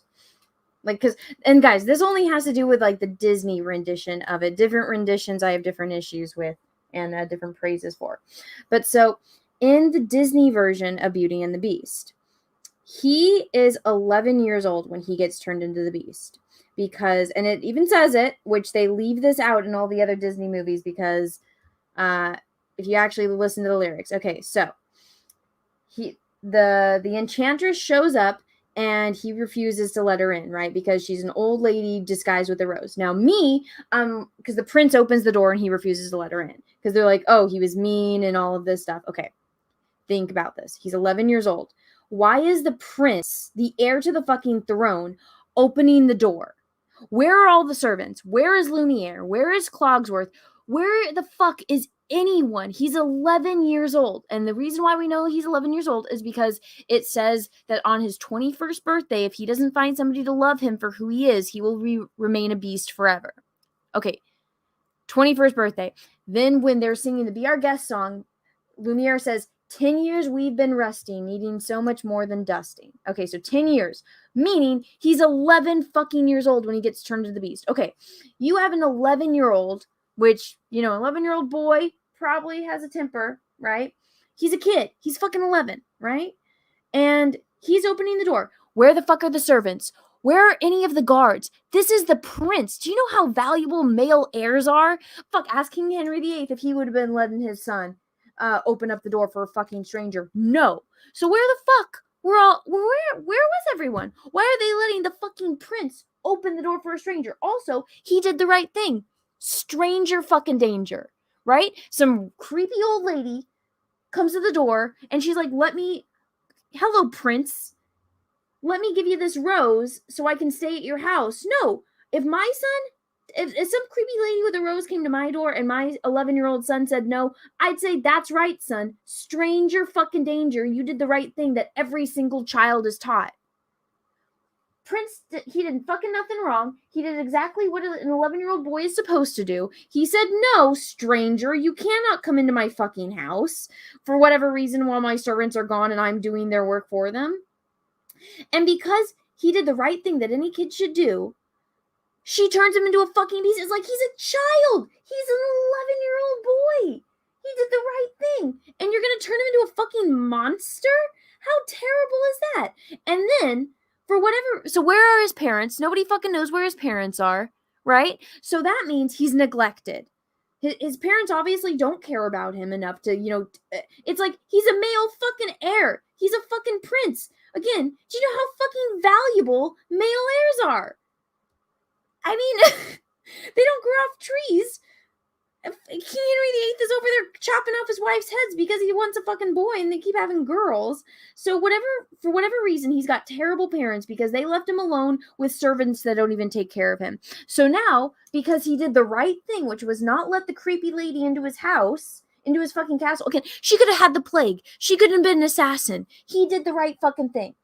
So because he did the right thing, he gets punished for it. A terrible fucking punishment, turning a child into a fucking beast.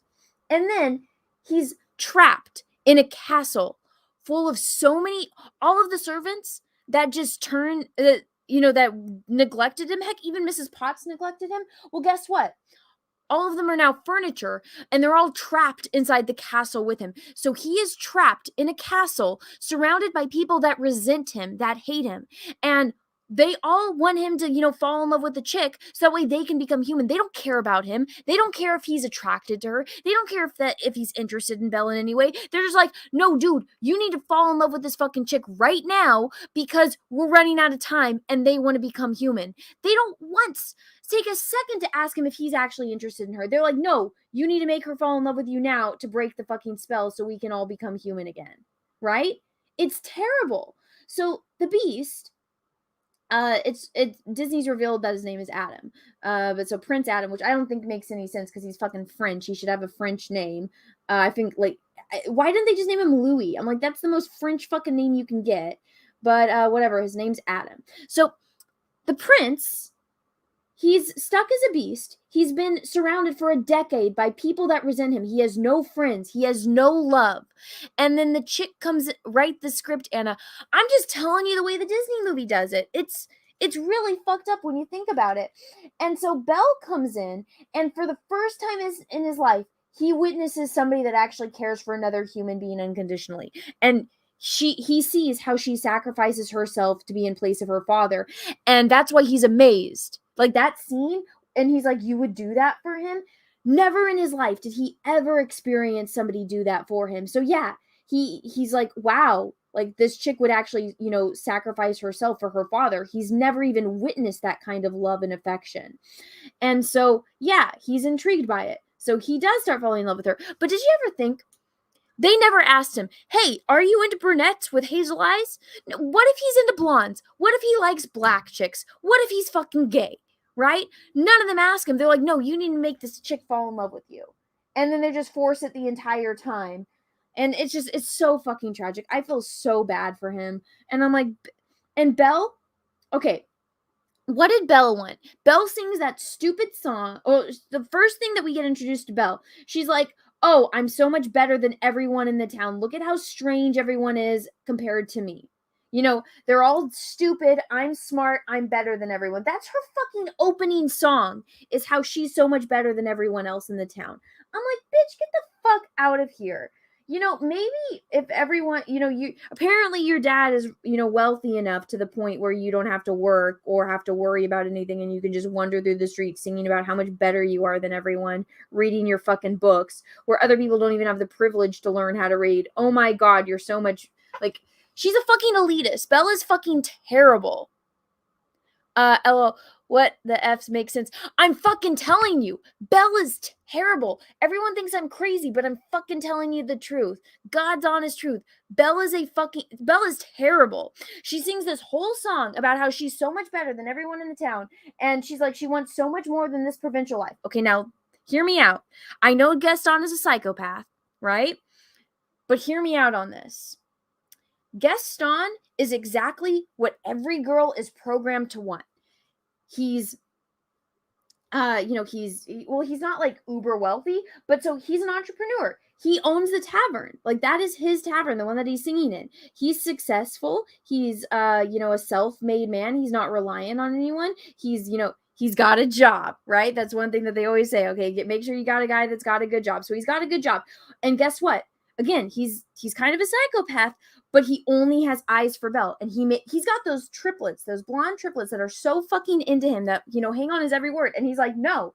He's like, fuck that. He's like, I saw Belle. She's the best. And he's like, I got no other eyes for any other chick in town but Belle. And like, that's what every single girl is like programmed to want. He's loyal to Belle. She's not even into him. And he's like, no. He's like, I got no other eyes for any other woman but you, babe. And she's like, no, fuck you. But her excuse on why she doesn't want to be with him is because she wants so much more than this provincial life. She doesn't want to just be a housewife. And he's literally doing everything that us girls are programmed to want. He's like, I love you. I want to marry you. I want to take care of you. I want you to be the mother of my children. I don't want to have any other chick but you. Every other chick in this fucking town in this world is a basic fucking bitch. You are amazing. You're the most beautiful girl in town. You're the most intelligent girl in town. I want you for all of the reasons. And he's literally telling her what every fucking girl wants to hear.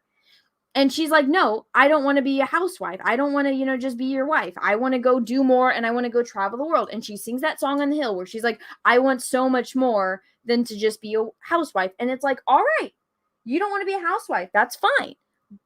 Do your thing. What do you want? She's like, I want adventure in the great wide world out there. I want it more than I can bear. And then she's like, and I just want somebody to understand, right? She's like, I want so much more than this provincial life.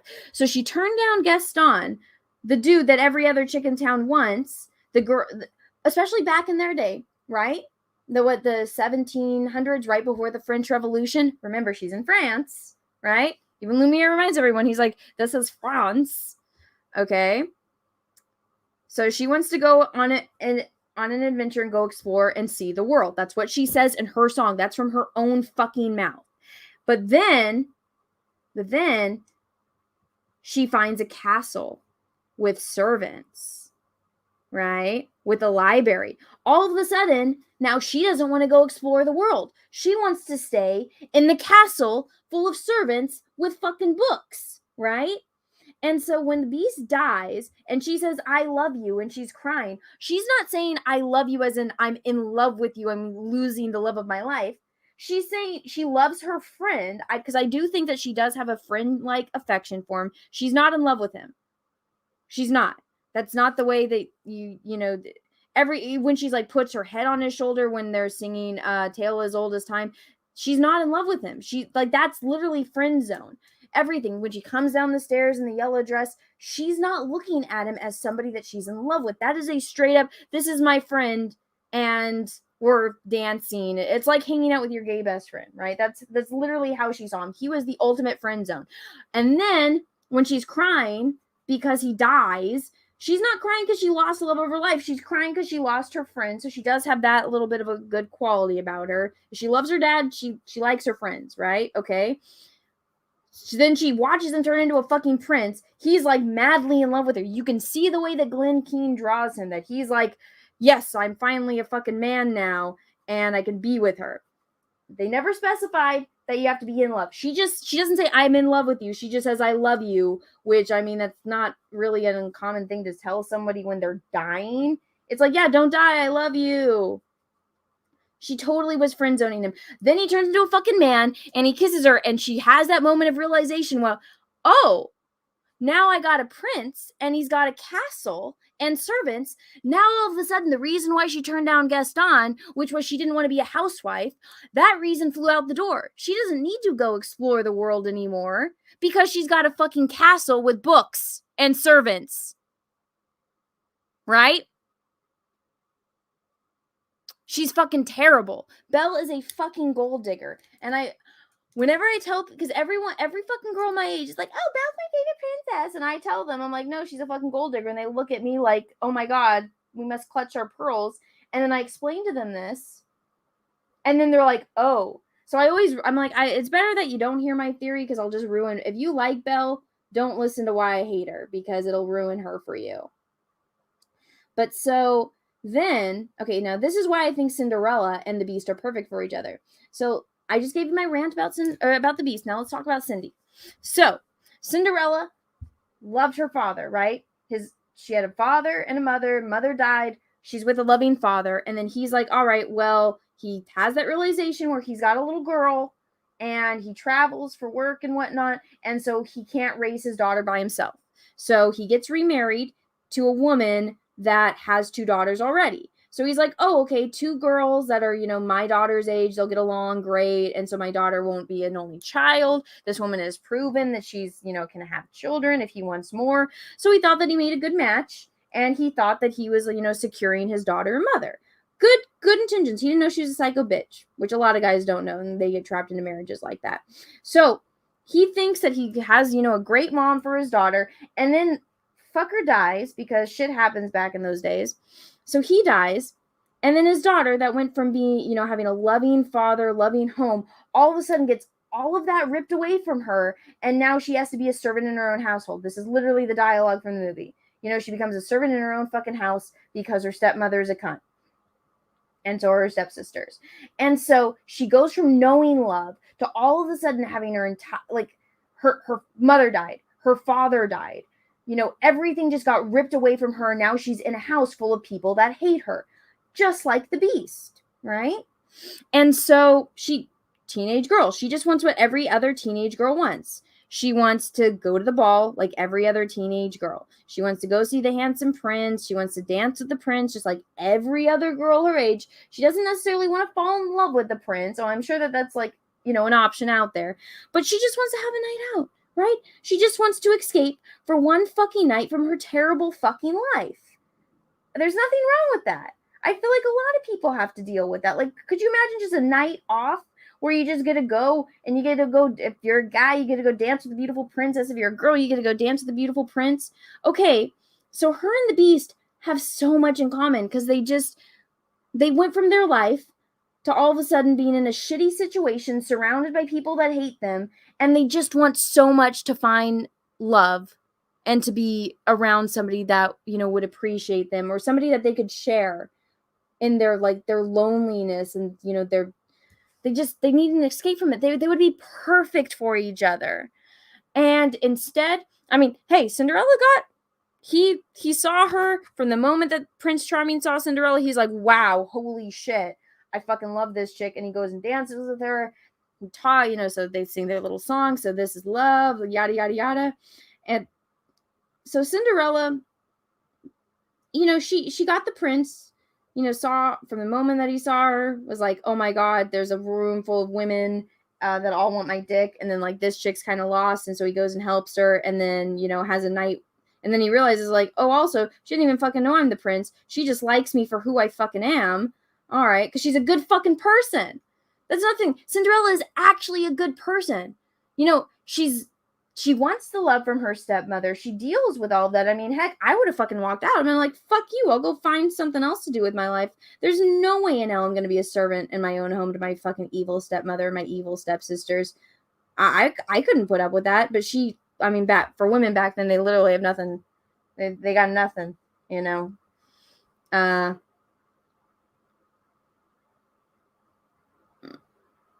shit. Too much liquid on that brush. That's what happens. You got to make sure it's not too wet. But yeah. Belle should have gotten with the 7 dwarfs. I think that Cinderella should have met the Beast because I think that they would have actually been perfect for each other. Now, here's the thing, guys. There's other versions of Beauty and the Beast that are different. Like the one where she just wanted a rose, and then he picks the rose, and the beast says, all right, well, some renditions are different. It's either where he says, all right, well, the first person that greets the dad when you get home, you have to bring, or the first thing that greets you when you get home, which he was like hoping that it was his dogs, and it was Belle. So Belle goes to like make sure that her father can't. And so it's a little bit different, but I'm talking specifically in the Disney version, the way that they did the storytelling. Belle is a terrible fucking person. And I think Cinderella would have been, I think Cinderella and the Beast are perfect for each other in that universe.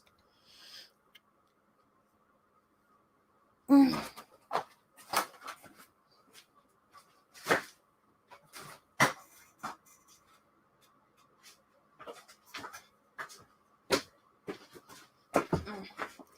going to ask the chat. There's 43 people in here.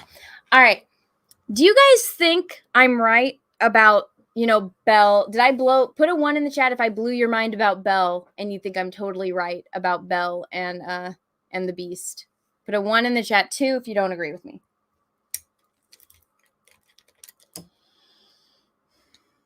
I kind of want to see this.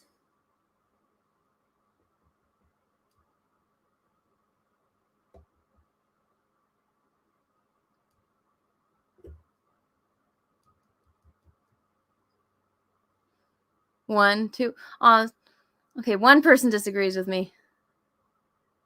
I don't disagree. I've never seen Beauty and the Beast. Oh, I totally. Well, I mean, I kind of spoiled it, but it's 1.5. I have no opinion. I don't know. Should I just make this into a video?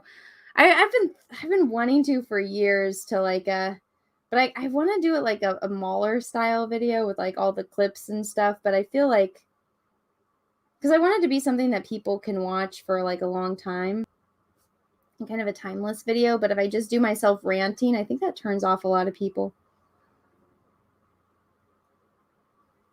Yes, please do.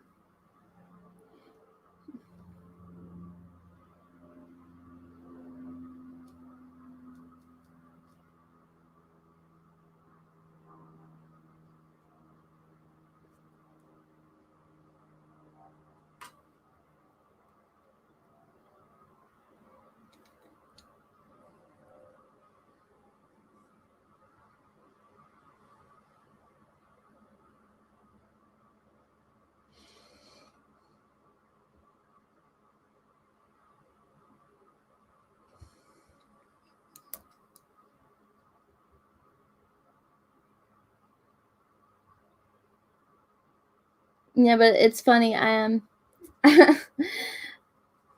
like a lot of girls, like that's always their favorite princess, and then I explain, because people get so flabbergasted, like, what do you mean you don't like Belle? And I've learned to like just not tell people, because I'm just like, they get so mad at me because they realize that I'm right, and they can't like really say anything, because they're like, I still like her because she reads, and like she's got brown hair and she reads. I like that she reads. And I'm like, that's great.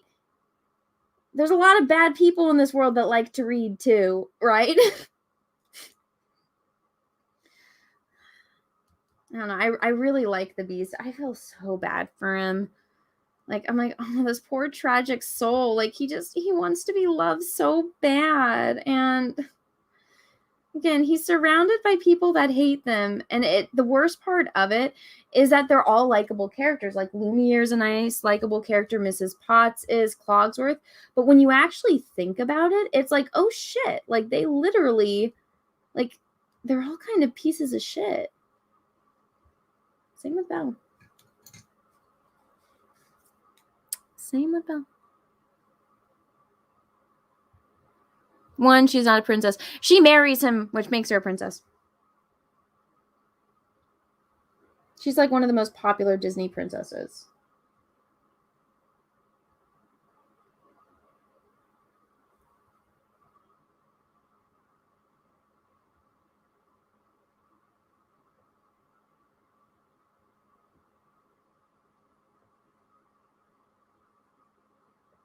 She's not a natural born princess like Ariel, right? And Snow White and Aurora. That's one thing that always made me upset about, like, I got frustrated about it when I was a kid because Sleeping Beauty is more about the fairies than it is about Aurora. But you know what I gotta tell you guys? Prince Philip is the fucking man. So let me tell you why I think, like, Prince Philip, I think out of all the princes, I'm like, I don't know. I kind of would want that dude to be on my zombie apocalypse team because that dude is fucking down for anything. So let me give you the pitch on why I like Prince Philip. So Prince Philip, he knows he's the heir to the throne, right? He knows he's got to marry a princess, yada, yada, yada. So he's out in the fucking forest, even though he knows that there's a psycho chick called Maleficent, fairy lady. And he's just like, you know what? I'm going to go out on an adventure. I'm going to go hunting, right, with my horse. And okay, so he's out and he runs into a hot chick singing in the fucking forest. And what is he's like? Oh, hot chick in the fucking forest? Love at first sight. I'm fucking down. This chick could be a fucking murdering psychopath, right? She could be a fucking witch for all he knows. And he sees her singing and he's like, yo, she's got fucking squirrels and birds singing with her. I love this chick. She's super hot. I'm, DTF. I'm down with this chick. Whatever the fuck she wants, I'll do, right? I told this story and they're like, you're describing a simp, Anna. And I'm like, no, he's so much more than a simp because he's fucking in love with her. He's fucking Prince Philip and he's going to give up his throne for her. When then somebody was like, yeah, Anna, that makes him a simp. I'm like, well, he fucking marries her, so I don't see how he's a simp. But anyways, Prince Philip meets a chick, hot chick that he meets like for 5 fucking minutes, which I mean, I also, the more I think about it now, I'm like, he's kind of fucking stupid for this. But he meets her. He's like, yeah, this is the fucking woman for me. I don't care that I'm betrothed to somebody else. This is the fucking chick for me. And he's like, all right. He's like, I love you. Let's totally get married. Doesn't matter that I'm the crown prince. I'll fucking abdicate my throne. And he goes back. He tells his fucking dad about how he's like, oh yeah, I'm totally in love with this peasant girl. And, if I have to abdicate my throne, I fucking will. And then he's like, oh yeah, this chick that I've never even been to her house. Did they kiss in that song? I don't even know if they've kissed. Might not even have kissed. I could be wrong. I can't remember. But, now it's really gonna bug me. When they're singing and dancing in the forest when they first meet, do they kiss, guys, or no? They don't kiss until the very end, right? The love's true kiss. He hadn't even kissed this girl. She could be a terrible fucking kisser, right? She could be bad at everything. But he found her in the forest singing with fucking squirrels and birds. He's like, yep, I fucking love this chick. I want to marry this chick right fucking now. I'm gonna go like meet her back in the woods. And he's like, yeah, I'm fucking down, right? And so he goes back to meet her, and he runs into her. He gets kidnapped by her fucking stalker. Oh, shit, what the hell was that? What is this? Oh, okay. Got a weird notification. Okay, so he goes back to meet this chick after telling his dad, basically, oh, yeah, I might have to abdicate my throne because I want to marry this peasant chick. He gets kidnapped by her fucking stalker, put into a prison by her fucking stalker, and for a chick that he's known for like 5 fucking minutes, and she's telling him, yeah, I'm gonna lock you up in here until the end of fucking time, until you're a fucking old man, and then you can't be with her because by the time you are free, you're gonna be an old man, and like you won't be able to have a life with her because she's gonna be young and you're gonna be old as fuck. And so he's like, fuck, I'm going to have this terrible fucking life and I'm not going to get to be with the hot chick that I love, right? That I've known for 5 fucking minutes. Then her 3 best friends show up, get him out of there, and like, oh yeah, by the way, you gotta kill this fucking dragon, this magical fucking dragon. And by the way, the chick that you love, she's fucking sleeping. So, after you kill this dragon, you gotta go wake her the fuck up. And so, he's like, all right. He doesn't even question it. He's like, yeah, I'll fucking kill this dragon, this magical dragon that could probably, kill me and eat me with one fucking bite. Yeah, I'll totally fucking do it for this bitch that I've known for 5 minutes that's for whatever reason somewhere sleeping because she wasn't smart enough to not fucking prick her finger on the spinning wheel. And what does he do? Motherfucker, not even scared, not even a little bit, goes up and fucking kills the fucking dragon. He throws his fucking sword. What if that fucking dragon had fucking thick scales and the sword just bounced off and he would be fucking dragon bait, right? All Maleficent had to do was breathe fire on him and fucking kill him. I guess he kind of had that shield thing, but still, there was you telling me that fucking dragon, he was a better match than the dragon? No, but dude, I mean, Prince Philip's got some fucking balls, man. He's like, all right, fuck it. He's like, I gotta kill this dragon. All right, I'll kill this dragon. They're like, all right, now you kill the dragon, go wake the bitch up and kiss her. And he's like, all right, I'll fucking kiss her. And so he goes up, wakes her up, kisses her. You know, she's like, oh, hi. And he's just like, yeah, bitch, I just fucking killed this dragon. I was imprisoned. I was beaten, all while you were sleeping. Hi, let's go get married. I was like, Prince Philip is down. He doesn't complain. Great guy. Right?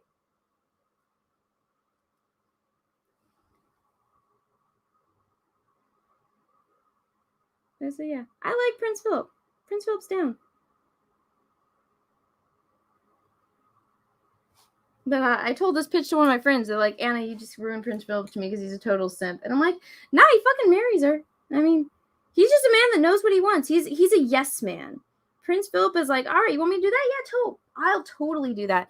Yeah, you want to go get married? Yeah, I'll totally do that. Yeah, you're 3 like crazy friends that are fairy people that totally have all this magic that you guys totally could hook me up a little bit more. Yeah, fuck it, let's do it. I was like, good for you, Prince Philip.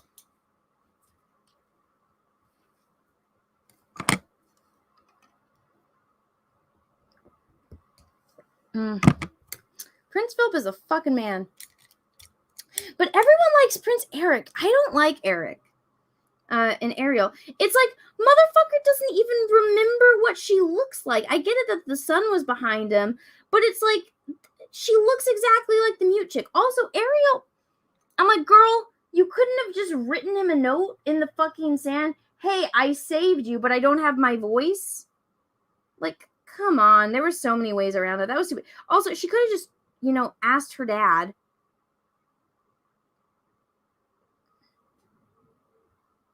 Also, they got a great voice actress for Ariel, and she doesn't even talk. It's funny, though, because actually Aurora talks less than Ariel. She's got the least amount of lines out of all the Disney princesses.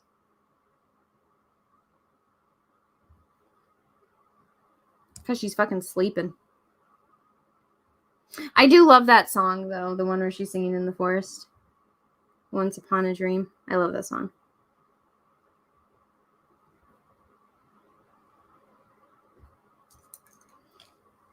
See, and Cinderella, she's all optimistic.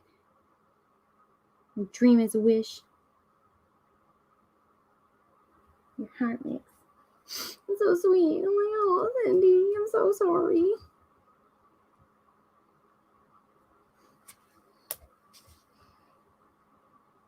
Fucking Belle. What is Belle? Cinderella's like, a dream is a wish your heart makes.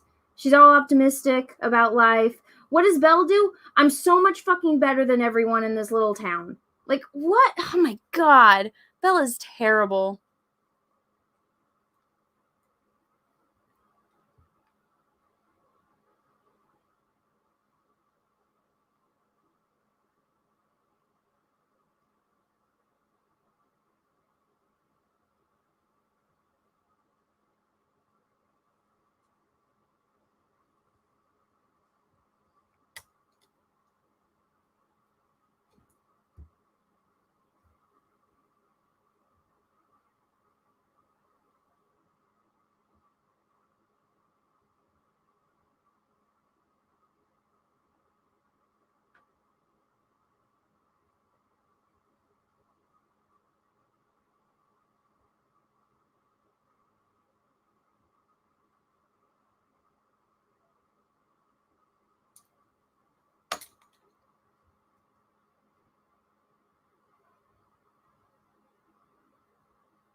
Oh, fuck, Borgport, you're right. Tiger Lily doesn't speak.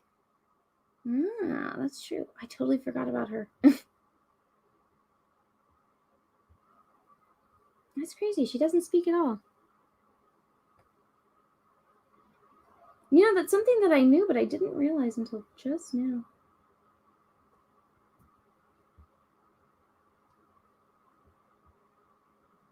Fuck. Tiger Lily doesn't speak. How did I not notice that? How did I not realize that until just now? All right, touche. I think it's because she's like not one of the official Disney princesses.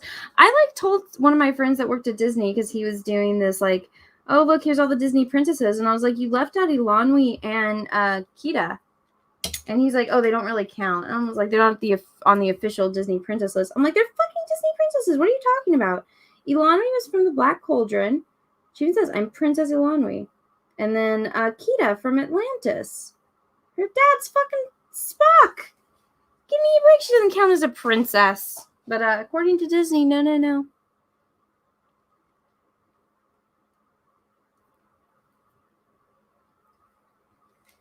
No, but they straight up say, yeah, Princess Tiger Lily. So she is a princess. It counts.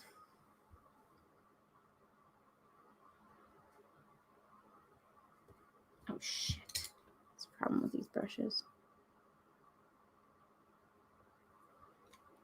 God damn it. Now I got Cinderella songs stuck in my head.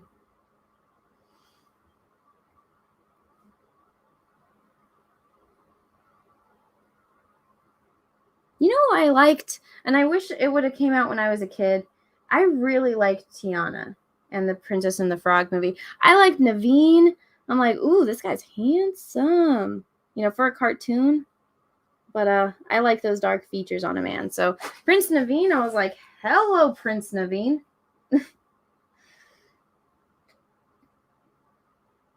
And then Tiana, she loves her dad, and she just wants to own her own restaurant. I'm like, oh, I love Tiana.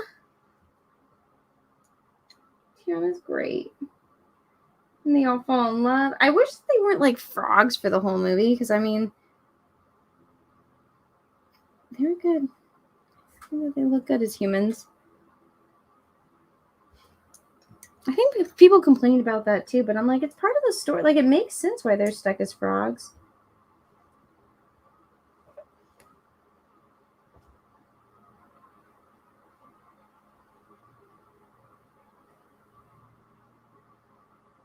I remember, like, what was it? Beyonce. They asked like Beyonce, like they asked her if she'd be interested in playing Tiana, and she said yeah, but then they wanted her to audition. She's like, no, I'm not auditioning. I'm Beyonce. And I'm like, thank goodness it wasn't Beyonce, because I'm like, I like the chick that was the voice of her. I don't know. There's something about Beyonce's like cadence when she talks. She's kind of condescending, and I don't like that. I like the lady that did do the voice of Tiana. She's not condescending when she speaks.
Also, that movie, I feel like the villain was like, he's such a good villain and he was so underused.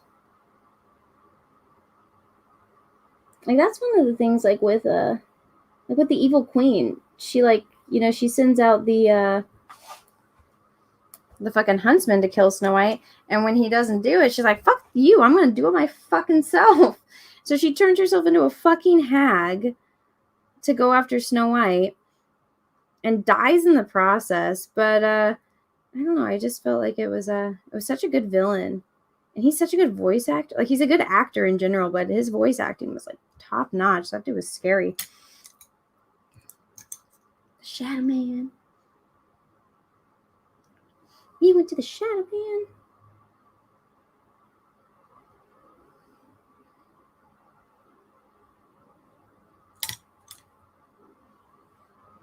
Oh my god, what the fuck?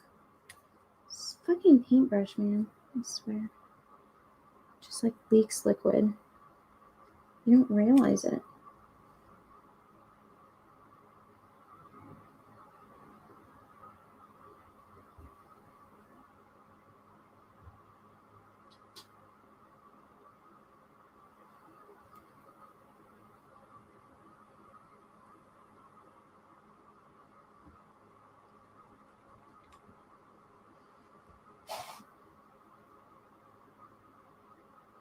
I don't think that I think that it could have been done better though.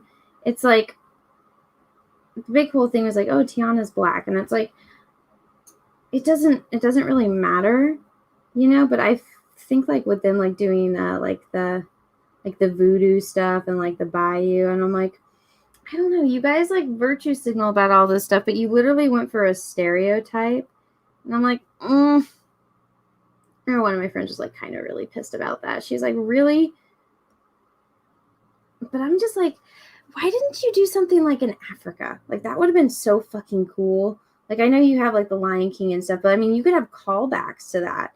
And I mean, could have done something like in Egypt or like in different parts, and like I don't know, it could have been like a tribal thing and it could still be a princess and whatnot.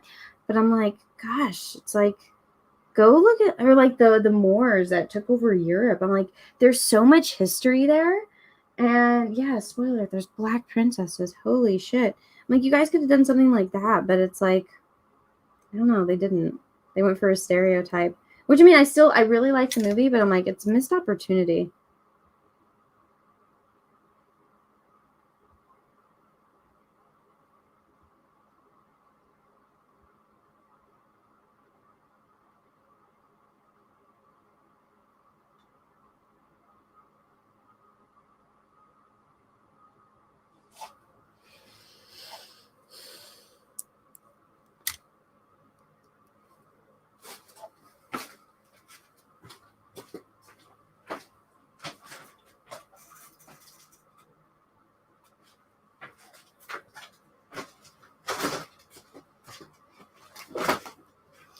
Okay, I never said no one wasn't superstitious. I am aware of that. I'm just saying that I think that, you know, they had an opportunity to explore something else and they went for like a generic stereotype, you know?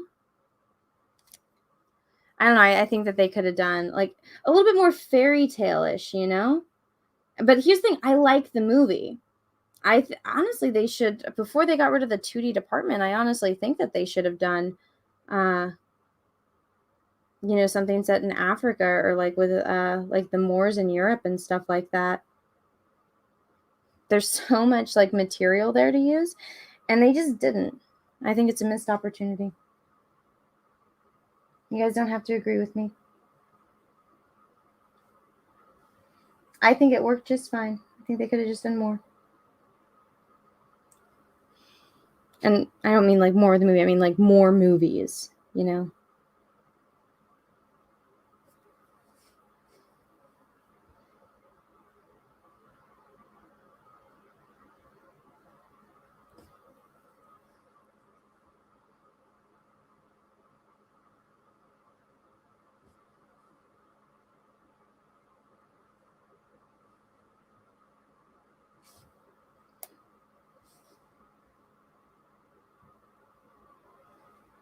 Disney needs a magical element.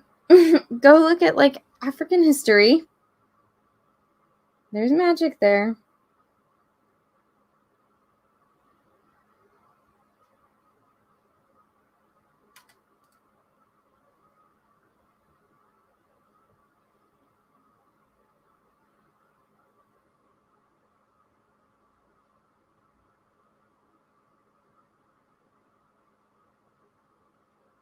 I mean, one of the things like with, could be like set in Morocco or something like that, but one of the things in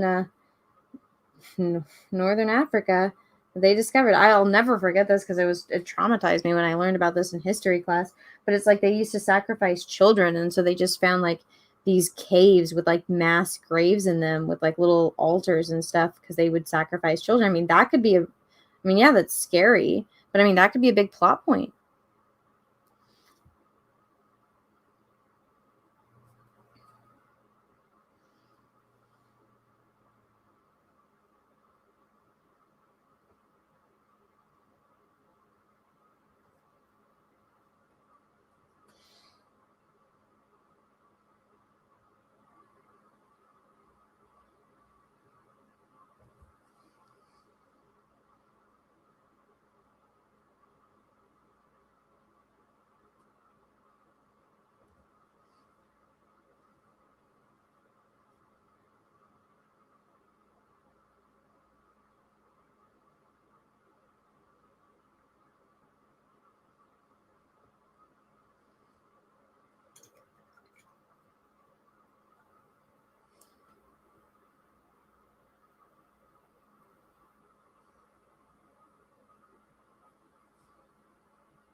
Are you guys here, fan? I have a little mini heater under my desk.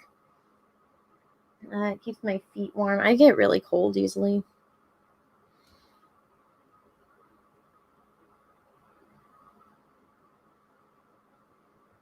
It sucks, but it is what it is.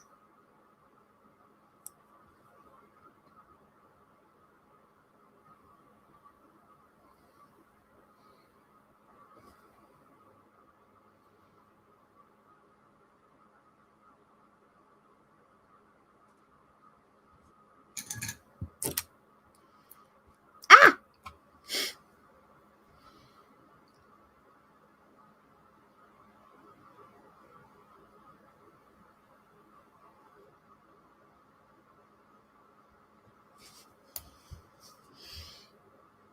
Does you guys like all watching me do this? Does this actually help you like kind of understand my process and like how this works and like get a better idea of how to paint? Put a 1 in the chat if yes and a 2 if no. You just watch it for fun. Because I know for me, like watching someone do it helps me understand it a little bit more than like somebody explaining it to me.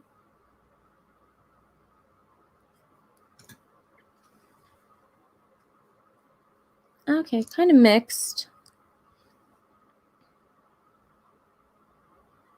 Everyone learns differently. I just kind of want to have an idea.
Hmm.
Mm.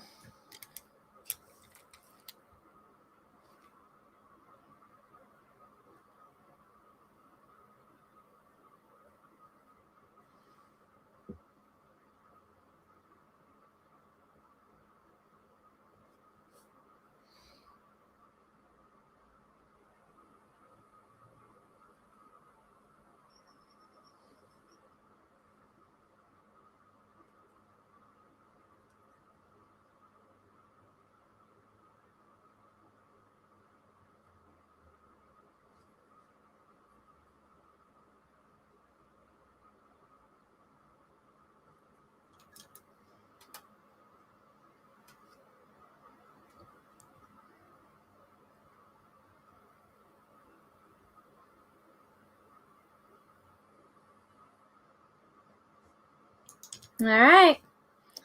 What do you guys think?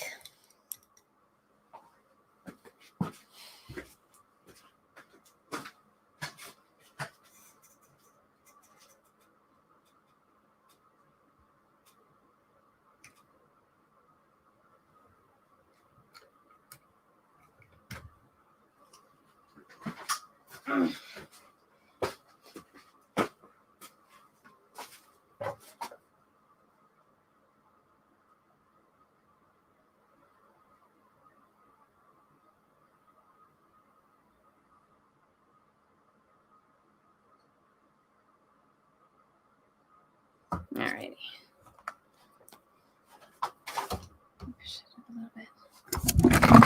All right, let me go sit down at the desk. All right. Whew, that was a lot.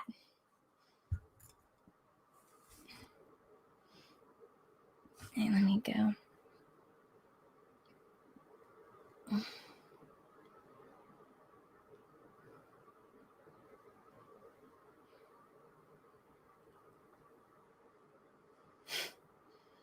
Let me go edit all of this up.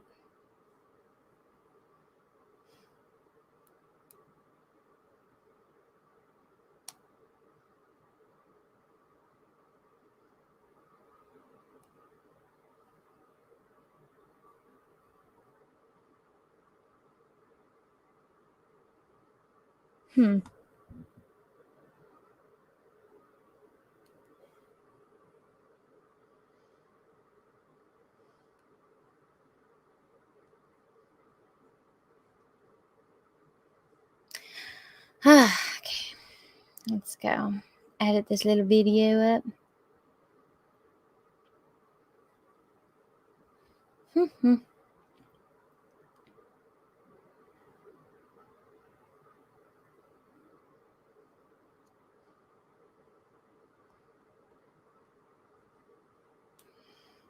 I'm sleepy. I haven't slept in so long.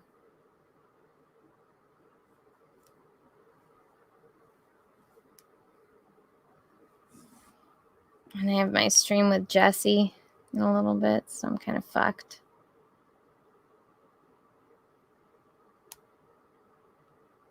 We're going to be talking about Squid Games.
All right, it is done.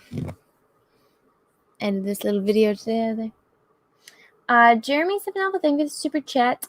Is a super sticker with a little key cat. Thank you. Nap time. I know.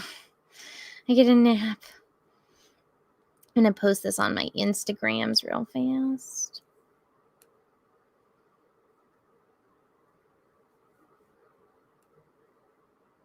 Day 23.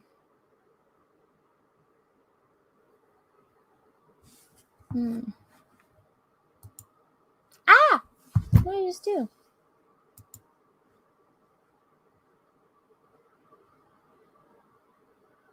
Oh no, did I accidentally exit out? That sucks. Alright, I'll open that back up.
Alright, I've pasted it.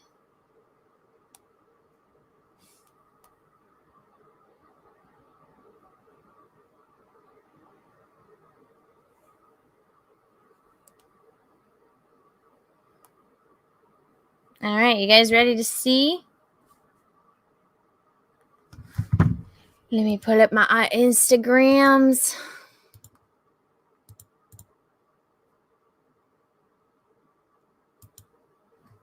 Alright, so let me just refresh. Alright, here you guys go. Everything that I've done in what? A few seconds? You guys want to go check this out so you can see it better? Here you guys. Here's the link for it.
When are you painting your eye? When I'm painting your eye? Fuck off, Cecil. I don't know. Maybe next Jack show.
I'm so tired. I need to go to sleep so bad. I'm sorry, I'm trying to like upload this so I can whatchamacallit. Oh, my video's doing shit today. As far as views.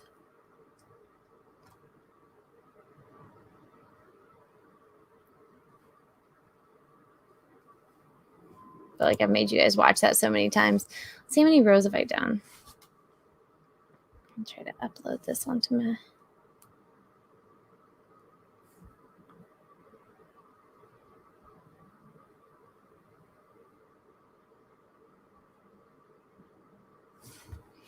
Let's see. 1, 2, 3, 4, 5, 6, 7. Geez, 7 rows of eyes already. Holy crap. I got to use a lot of blues in these ones, which is fun. This one was nice too. She had a very like large upper eyelid, which is fun.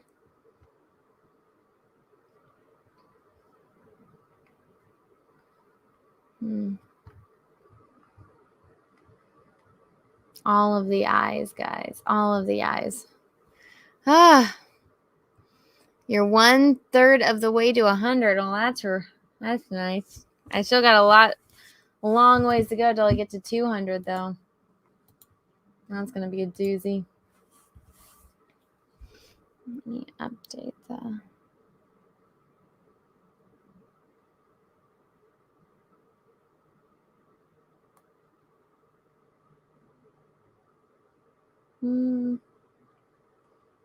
Change the thumbnail on here.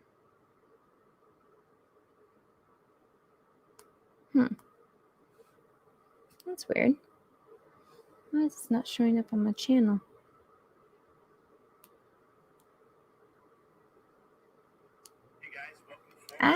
Go away. Can I edit you right now? Let's get bad. Edit. No, I guess I can't until it's over. Whatever. Oh, I'm so tired. I'm trying to get this down low so I can post it on the Tweeters. With the music. I'm probably not gonna be able to do it right now. I'll post it on Twitter later because I haven't posted on Twitter or any of these in a while, so I gotta add all those with music and all of that. But everyone, thank you so much for watching and being here. After the stream is over, please leave me a comment. It helps out this channel a lot in the algorithm. Lets YouTube know that you guys are like interacting and engaging, and so it'll more likely promote my content, and it'll give you notifications if you're commenting on stuff.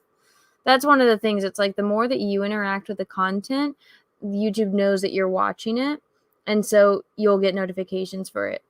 And especially if you like click on notifications, even if you miss it and you click on it later, YouTube remembers that you clicked on it.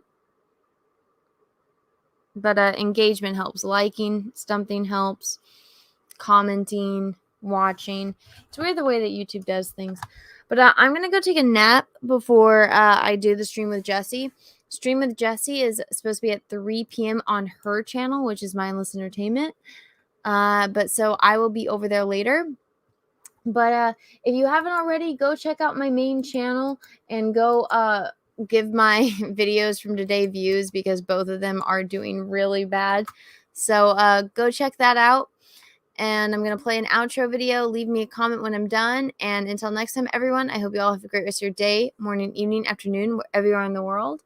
And may the force be with you because we are really, really, really going to need it. Bye, everyone.